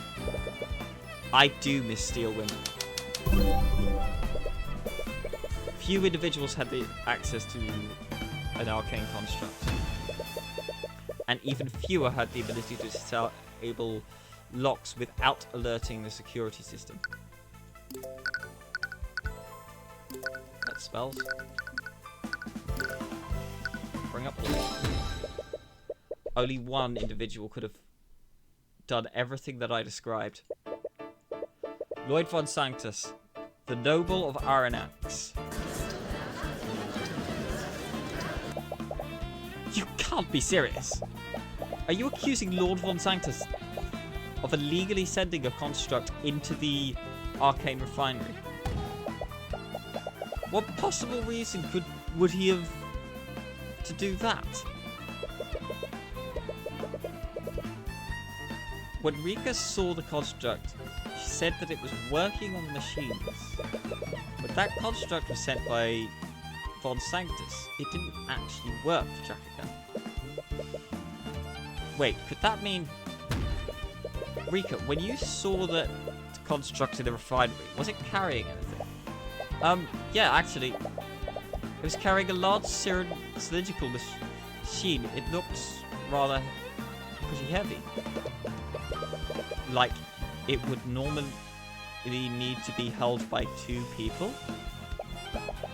Yeah, how did you know? It all makes sense now. Von Sanctus had been far too aggressive in pushing these charges. It wasn't because he was desperate to get rid of Dracogon.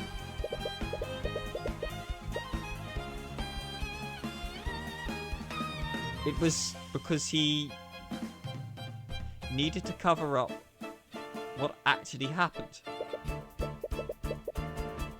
Mr. Cuthbert, where are you going with this?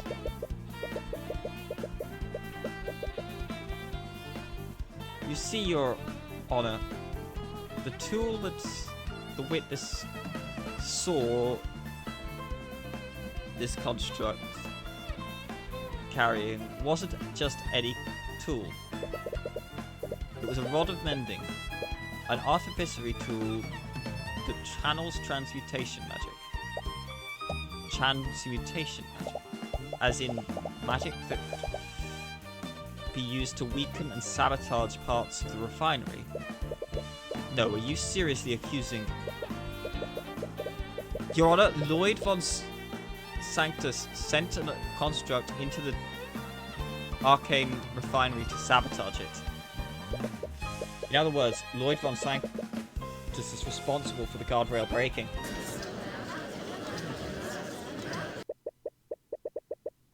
I think that's enough out of you, you upstart commoner.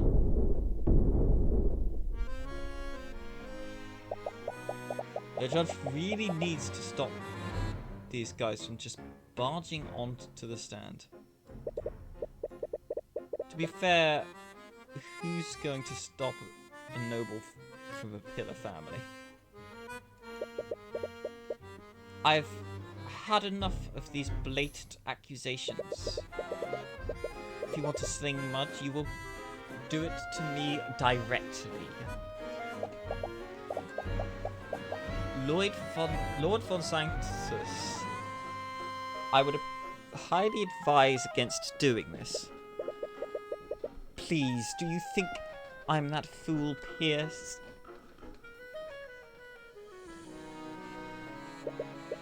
The defense's theory is laughable. I have several pieces of evidence that can prove my innocence.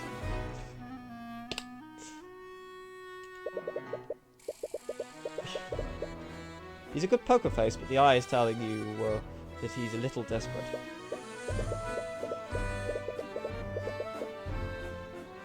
Very well, if the defense wishes to accuse you, I see that no harm in allowing you to defend yourself. The court would very much like to hear your testimony on the matter.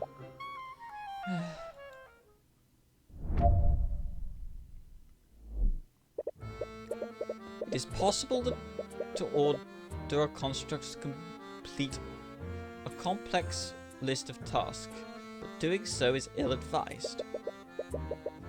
I'm sure you've observed this with the Nightgrave trial. Constructs are extremely prone to error when completing a long list of tasks. According to the defense, the saboteur stole a rod of mending and used it to sabotage very specific sections of the refinery. I would never trust a construct to discreetly complete an intricate set of tasks unsupervised. And before you ask, I was miles away from the refinery. Yeah, I have several associates who can confirm this alibi.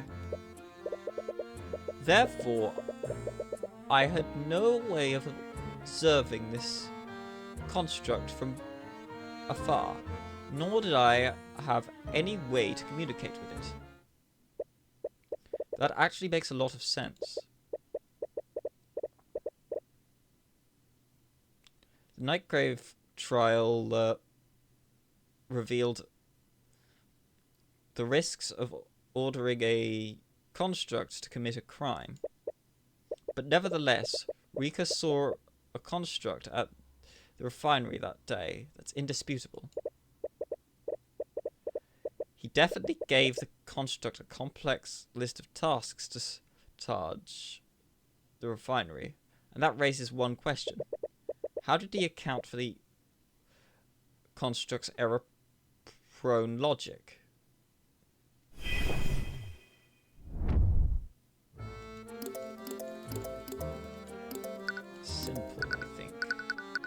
spells. Duration. Oh.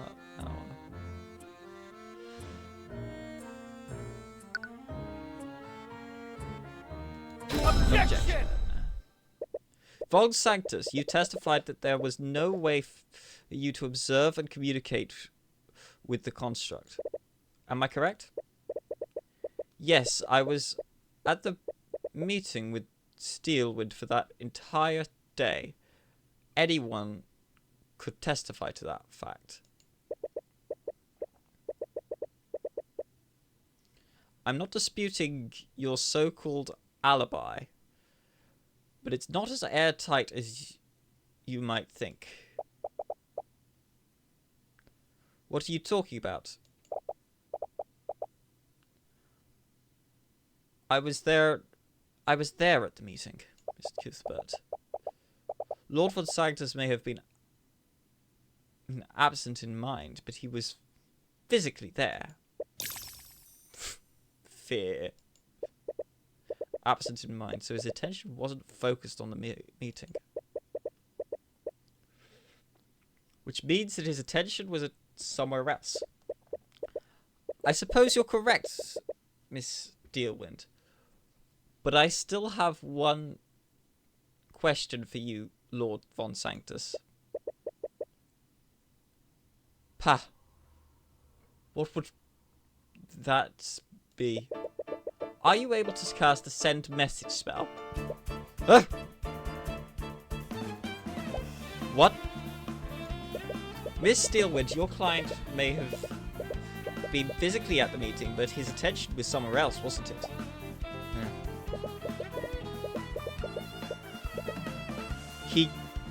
He could have used a combination of spells to view the construct during the meeting. He could have used send message to spell the send message spell to communicate with it over a large distance. If my claim is truly false, your client should have no trouble disproving it with his spell compendium. Von Sanctus. You appear to be hesitating, Von Sanctus. Can I assume that you do know how to cast the send message spell? If so, that would punch a gigantic hole in your alibi. Steelwood, you were there, weren't you? My attention was fully there. I need her to cover me for me. The idea that I was communicating with a construct is absurd. I'm afraid that I can't say that, Lord von Sanctus. Steelwood? I did find it odd. Your attention appeared to be elsewhere despite the gravity of our discussion. And I seem to recall you speaking under your breath the entire time. I had always just assumed you were muttering obscenities. But Mr. Cuthbert's explanation does seem impossible. What are you saying? Aren't you obligated to defend me? I'm obligated to represent you to the best of my ability. I am not obligated to forge your alibi for you. You little...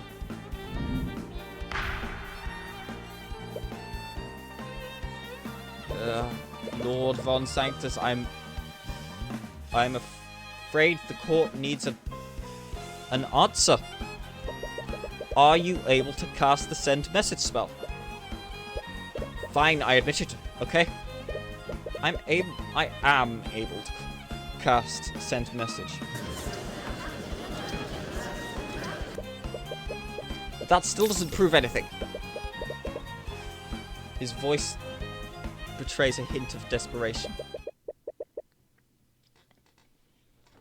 You have him right where you want him. Now this is your opportunity to deal the final blow. So why do you feel so uneasy?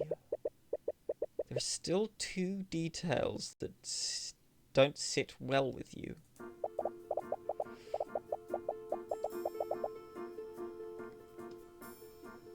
When I looked to see what it was, I saw that Justin had tumbled over the guardrail of the walkway. Rika saw Justin fall over the guardrail, even though Von Sanctus sabotaged it. Please enlighten us, Mr. Cuthbert. How could both of their testimonies possibly be true? Well, there's only one possible explanation here. Both Mr. Tudor and Mr. Morrison saw someone fall off of the walkway. But the person that Miss Tudor saw and the person that Mr. Morrison saw were two different people. The second person that fell into the vat is still unaccounted for. Luckily, you didn't need to prove that this second person existed. But not having an explanation for Asta and Morrison's testimony still irks you. However, even if it's not a clean ending, there's only one way forward, and that's revealing Von Sanctus for the petty saboteur that he is. Argument. Why did you hesitate for so long to answer my question, Von Sanctus? You know very well why I hesitated. Why would I willingly give you evidence? You clearly intended to use it against me. Regardless, this entirely disproves your alibi. You could have communicated with your construct at the meeting. By that logic, I could be the mastermind behind every crime that occurs in Oranax. Someone else could have sent that construct. I may have had the means to commit this crime, but there are plenty of other individuals that could have sent the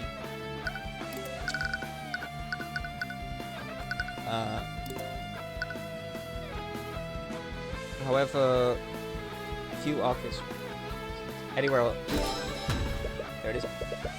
Von Sanctus, you of all people should know that the arcane constructs are not available to the public. When you were attempted to sell these constructs to Jakugan, you promised him that he would be the first merchant in Aranax that would own one. Since he refused your offer, that would leave you as the only owner of an arcane construct in Aranax. That's... well, I admit it. I may have not been that truthful when I made my sales pitch. So you're saying that you lied to my client? Oh, please. Every good businessman knows how to embellish the truth when making a sale. I've sold constructs to other people.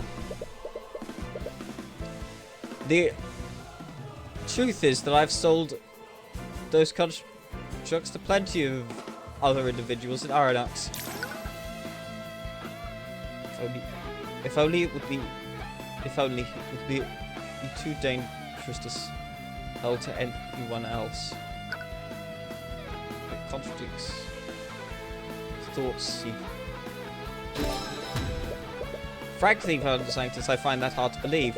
After the Nightgrave trial, you must have been a lot more fearful about who you sold your constructs to. You only tried to sell your constructs to the Drakugan so that you could control him. You wouldn't have been wouldn't have done that otherwise. Is that so? Then why don't you prove it? No, Van Sanctus, why don't you prove your statement? Show us any invoice that proves you made a sale to someone in Aranax. Well, who says that Saboteur lives in Aranax? When I made the sale. Are you serious? Aranax is a trading hub. Plenty of people come and go from the city. So we secretly entered any one of a city to carry out the sabotage.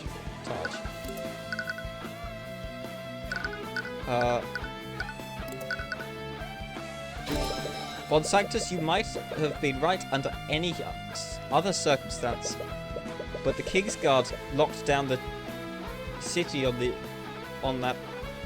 day that accident occurred. No one except for a select few individuals could have left or entered the city. And due to the gravity of the situation, the King's Guard created profiles of everyone within the city. Why didn't we cross-reference the records taken by the King's Guard with the list of individuals who you've sold constructs to?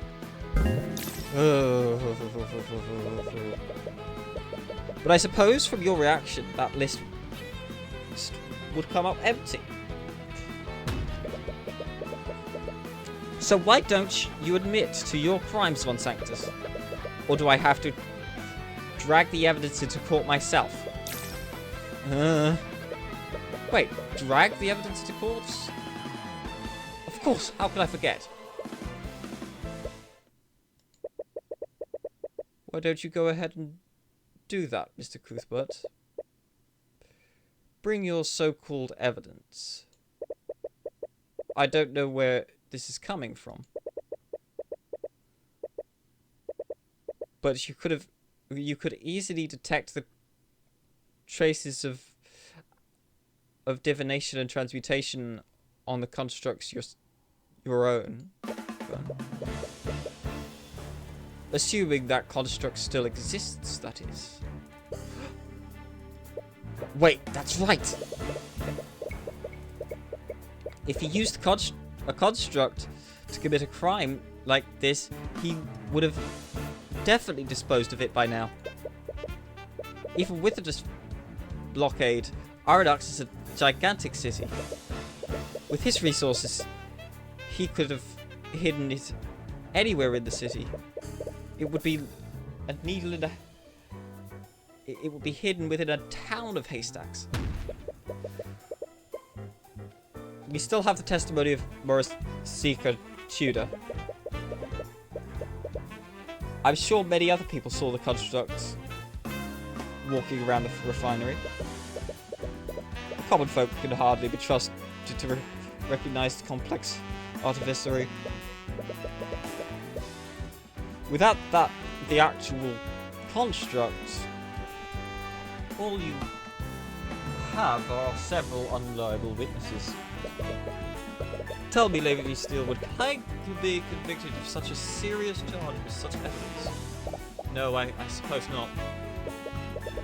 Damn it, is he seriously going to get away with this? No, you still have one card up your sleeve. If you just find out where he disposed of the evidence, you might be able to direct the Inquisition there. Focus on his thoughts. Activate Empowered Eye. Your undignified glare will do you no favors. What? Why isn't it working? The Eye of Horus is a powerful tool, Tyrion. But that's twice now you've used Empowered Eye to get out of the corner. If you're relying on that one trick, you'll never grow as an attorney. One day you'll find a witness that the empowered eye won't work on. This time Mora was right.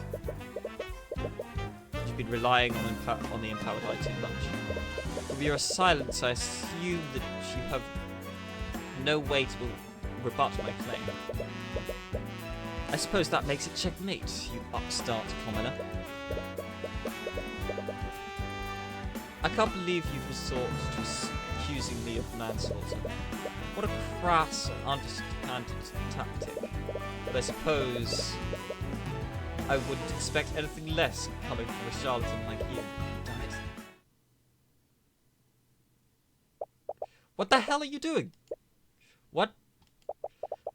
That look on your face. Are you seriously going up? I've seen you get out of plenty of situations like this. So why are you giving up this time? I'm sorry, Celeste, but I can't use my usual strategies. There's no way to find the evidence we need. Seriously? There's always a way, Tyrion. If your usual strategies aren't working, then you just need to do something else. She's right. If you don't need to see directly into his mind to utilize your skills as an attorney. You may not be able to rely on the Eye of Horus this time, but you've always been able to rely on your deductive reasoning. Well, it seems that you have no further questions for me. I'll be taking my leave. No, I'm not quite done with you yet, Von Sanctus. Honestly, your desperation is almost pitiful. You should really learn to lose with dignity, Mr. Cuthbert. He's the last person you want to hear that from. Calm your mind and focus. You may not be able to read Von Sanctus' mind in the literal sense, but you could extrapolate his plan and his actions. Let's explore my theory a little bit more and see for ourselves if there's no physical evidence. If you wanted to use a construct, you wouldn't have needed to maintain constant communication. So to prove that this communication occurred, we would need something that connects you. Which piece of evidence would connect the murder to Von Sanctus?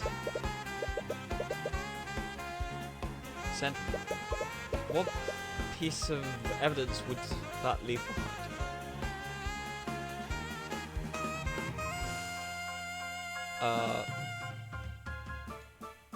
That.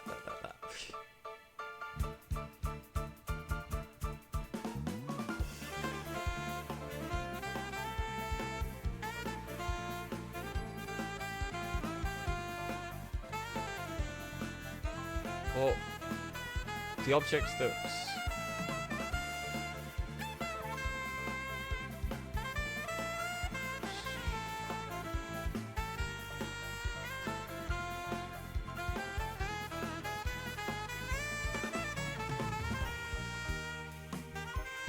okay, so fell into just doesn't work.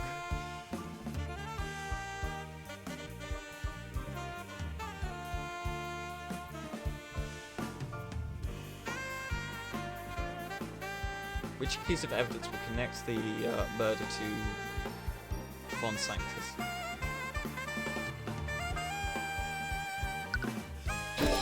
An arcane construct isn't a person, so you must have used an object attuned to your magic to communicate with it. Miss Steelwood, if we were able to find that object, would that tie your client to the sabotage? Hypothetically, yes. The Inquisition has divination magic and they could use it to detect if an object is attuned to a specific mage. Good luck finding such evidence. If I did perform these acts, the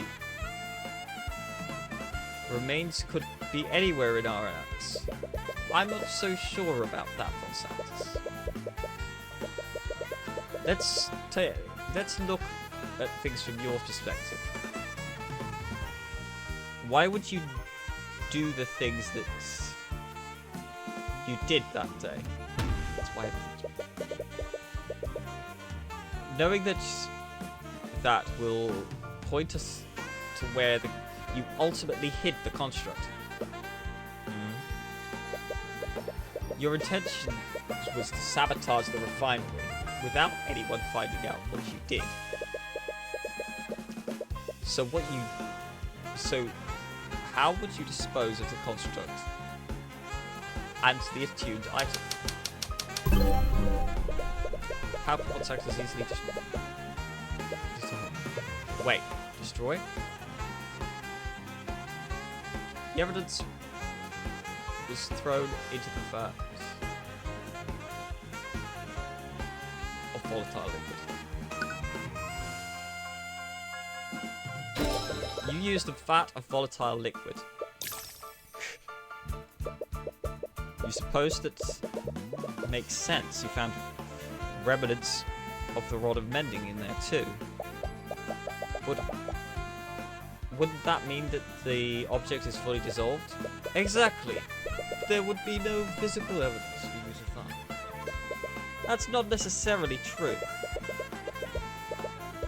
You threw the rod of mending into the vat. And that didn't fully dissolve. What? The workers neutralized the liquid immediately after Justin fell into the vat. What? Neutralizing the liquid would have rendered it unsalvageable and useless. Doing that would have cost Dragon a small fortune. Unlike you, Von Sanctus, my client values the lives of his workers over his profits. And because of that, the Inquisition was able to find pieces of bone matter and metal within the vat. Wait, the rod didn't fully dissolve. That means it was thrown into the vat around the same time that Justin fell into it. You would have thrown the rod into the vat until... You wouldn't have thrown the rod until after you were done with your sabotage. If you wanted to destroy the rod, you would have destroyed all of the evidence that you needed to get rid of.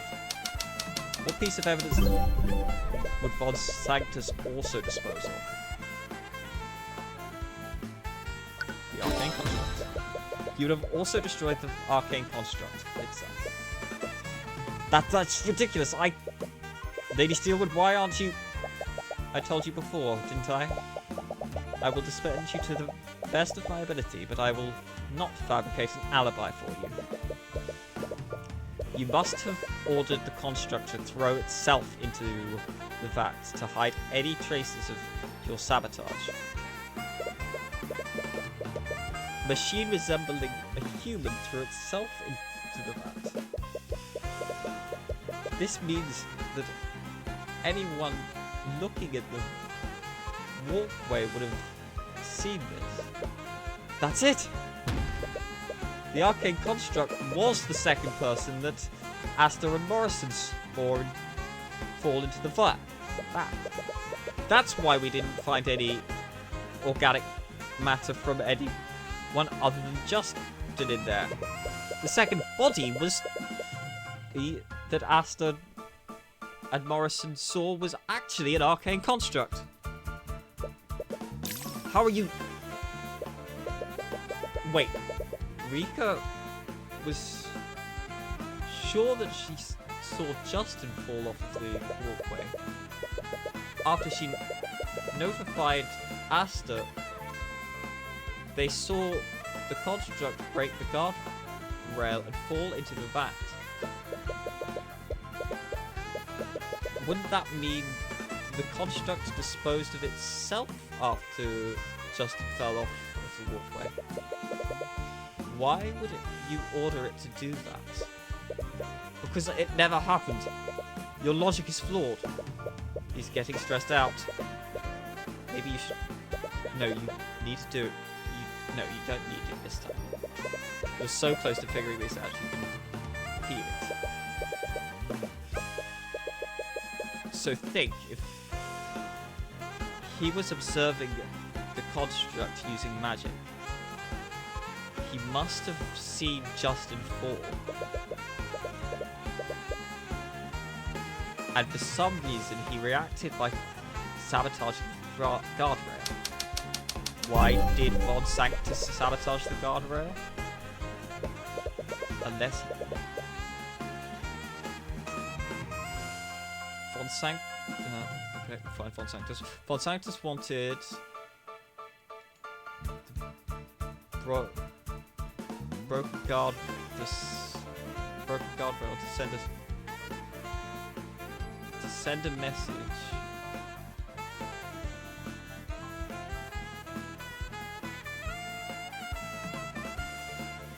Sabotage to look like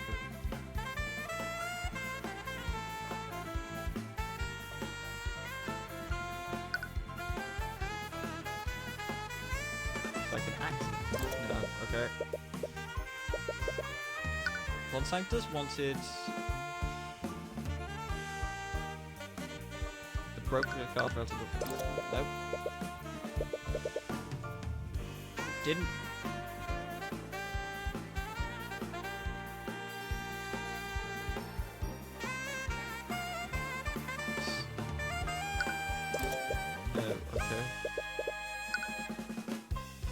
Justin's death. No. Justin's contact to look like a no. It's got to start with. Just double.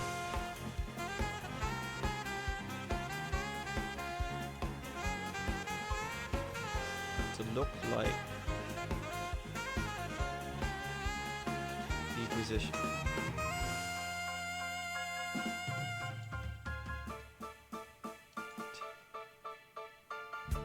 Be hidden. To be hidden from.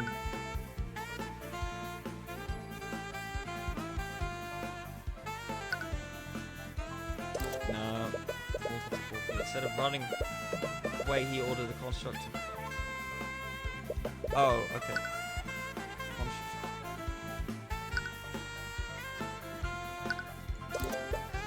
Stefani?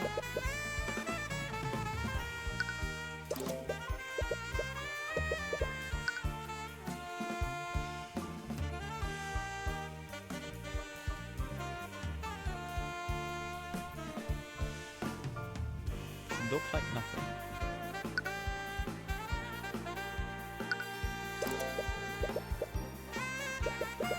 Ah, okay. Why did this Von Sanctus sabotage the guardrail? Let's think. Right. It's definitely Von Sanctus. I want to say it's.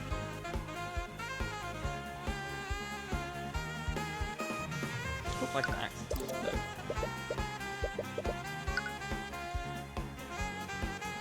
Send a message to.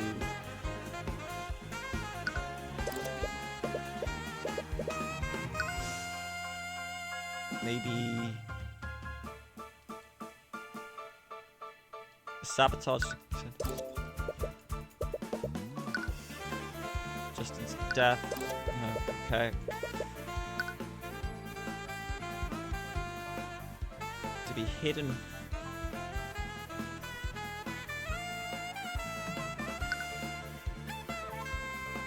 Sabotage.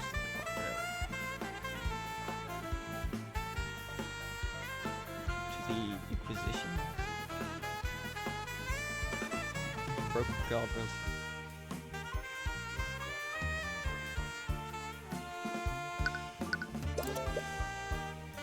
No, Von Sanctus saw Justin fall off the guardrails. Instead of running away, he ordered the construct to sabotage.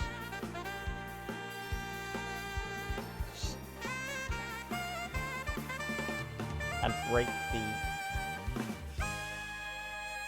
guardrail. Why did he do so? Justin's.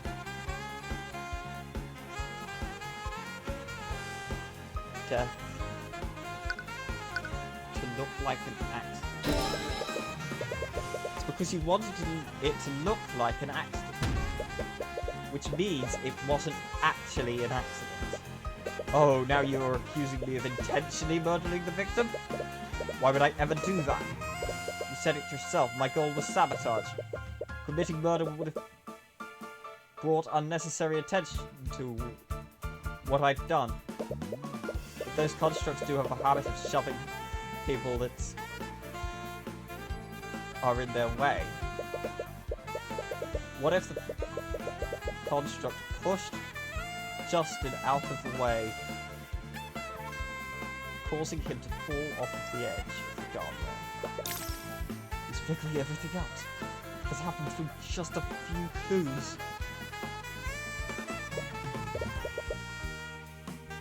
Hey, I didn't see you. That I was just just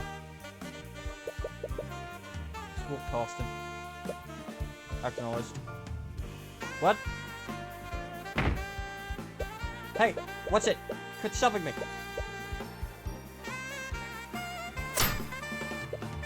Holy crap, pull me up.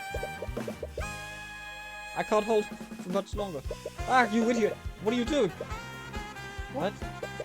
Grab his arm and pull him up. Acknowledged. Ah, my hand. What the hell are you doing? Your grip is too tight. Stop that. Acknowledged. Ah. Wait, I can still. It may have been unintentional, but either way, you would have been at fault for Justin's death, not my client. If the construct fell in after Justin, your attuned object must be in the neutralized liquid. No, it's even better than that. Constructs are made from a specific magical alloy, aren't they? Ugh. I'm sure computer divination spells can identify the metal shards from the construct and your arcane focus. Each and every one of those pieces of evidence points directly at you, Von Sanctus. You petulant little upstart! And that's checkmate, Von Sanctus.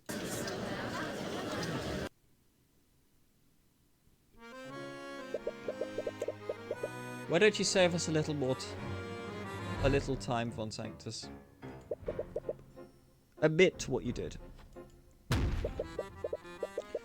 And while you're at it, drop your false allegations against my client.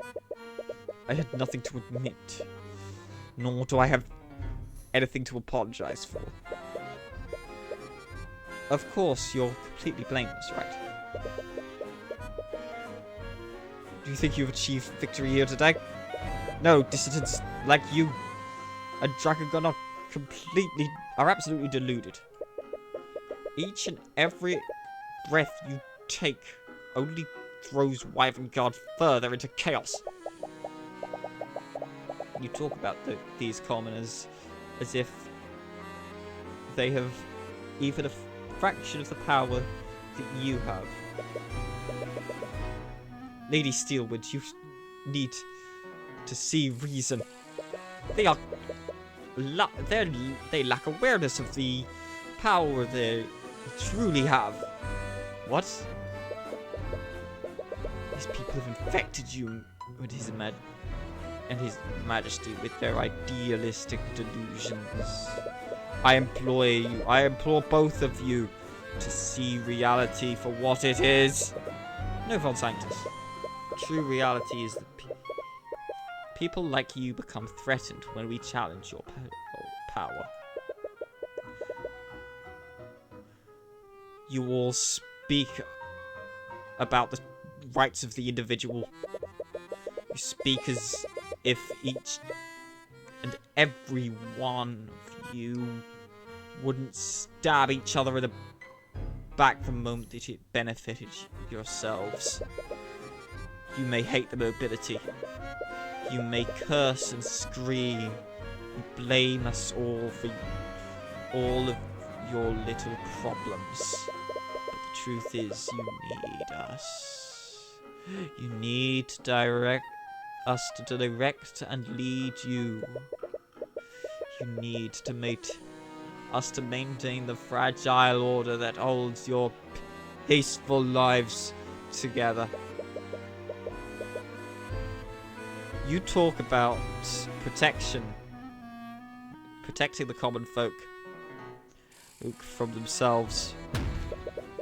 But the truth is that your actions led to the death of an innocent man. That is the only truth that matters. The defense has no further questions for the witness. He is dismissed. Very well. We did it, Tyrion. We did it again, Tyrion. We even caught another murderer in the process. Yeah. We couldn't get the case officially dismissed today, but it's pretty much inevitable that the evidence that we brought in today, actually it probably won't even reach that point. I've advised Lord Von Sanctus to drop the suit entirely. Word has already spread regarding the evidence that you brought forward. At this point, prolonging the trial would just harm his public image even more. That's great! Now you can build a case against him for a just death. About that, I'll probably be forced to recuse myself from any charges brought against him. What? Why? It's because you represented him in the suit, isn't it? It would be considered a conflict of interest to prosecute him yourself. Even though you're probably the only prosecutor that would convict him successfully. You're correct. As the head of one of the pillars, one of the pillar families, he has the justice system dancing in the palm of his hand. He will definitely be quietly and swiftly acquitted.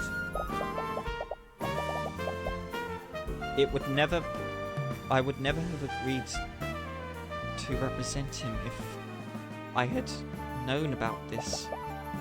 I'm truly sorry. Damn it!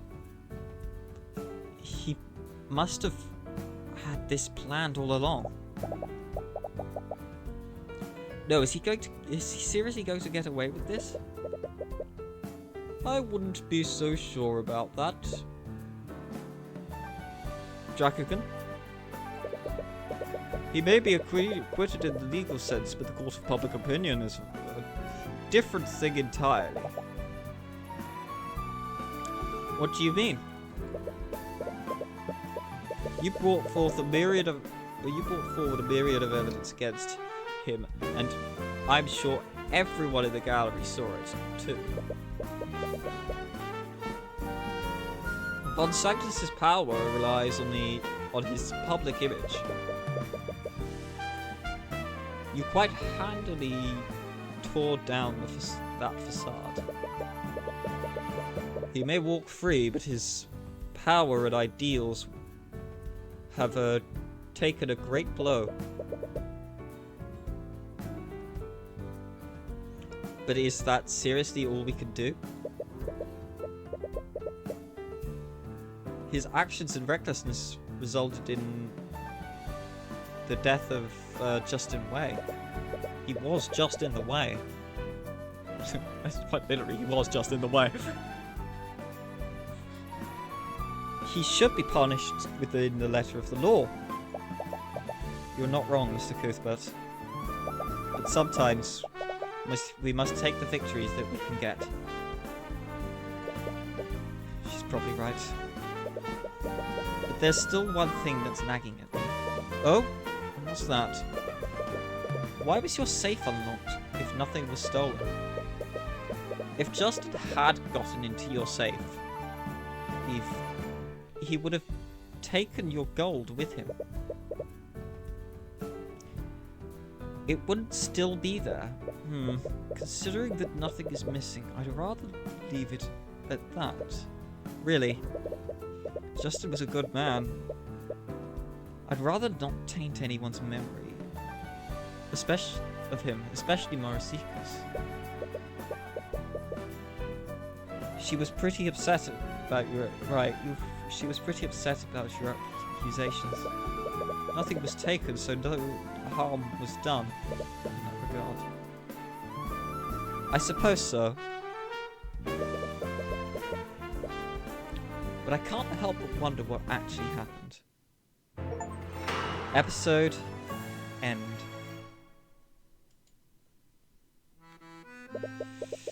Just makes no damn sense to me. The kid successfully robbed the guy days ago. No one saw him. No one even suspected him. Then he breaks into the place again. All so he could put back the stolen gold.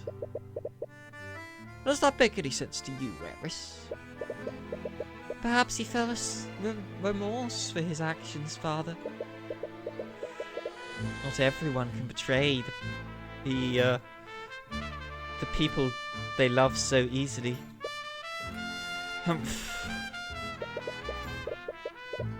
If that's true, I feel like there's a sense of tragic beauty to it all. If he had never tried to do the right thing, he would never have encountered the construct in the first place. He would have paid his debt, and he would still have his life. It's true what they say. No good deed goes unpunished. It's a shame about the gold, though. I think we would have made more than that. More than that. I think we would have more than made a profit today.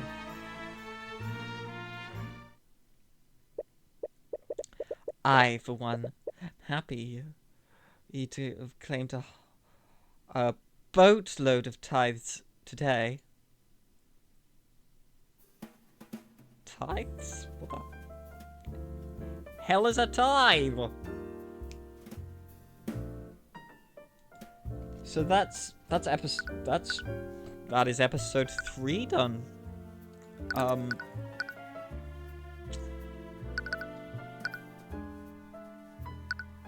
We have just got case. We've just right. So we have case 4 next. That's 7 ties. But we won't do that today because I would like to start a episode, a case with that one. You'll just start a stream with that one. Jeez, we are running through this. Thank you everyone for coming to the stream. Let's have a good look at.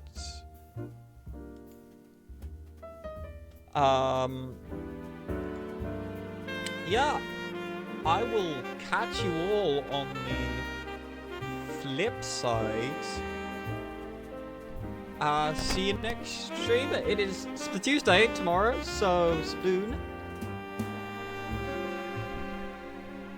Catch you later.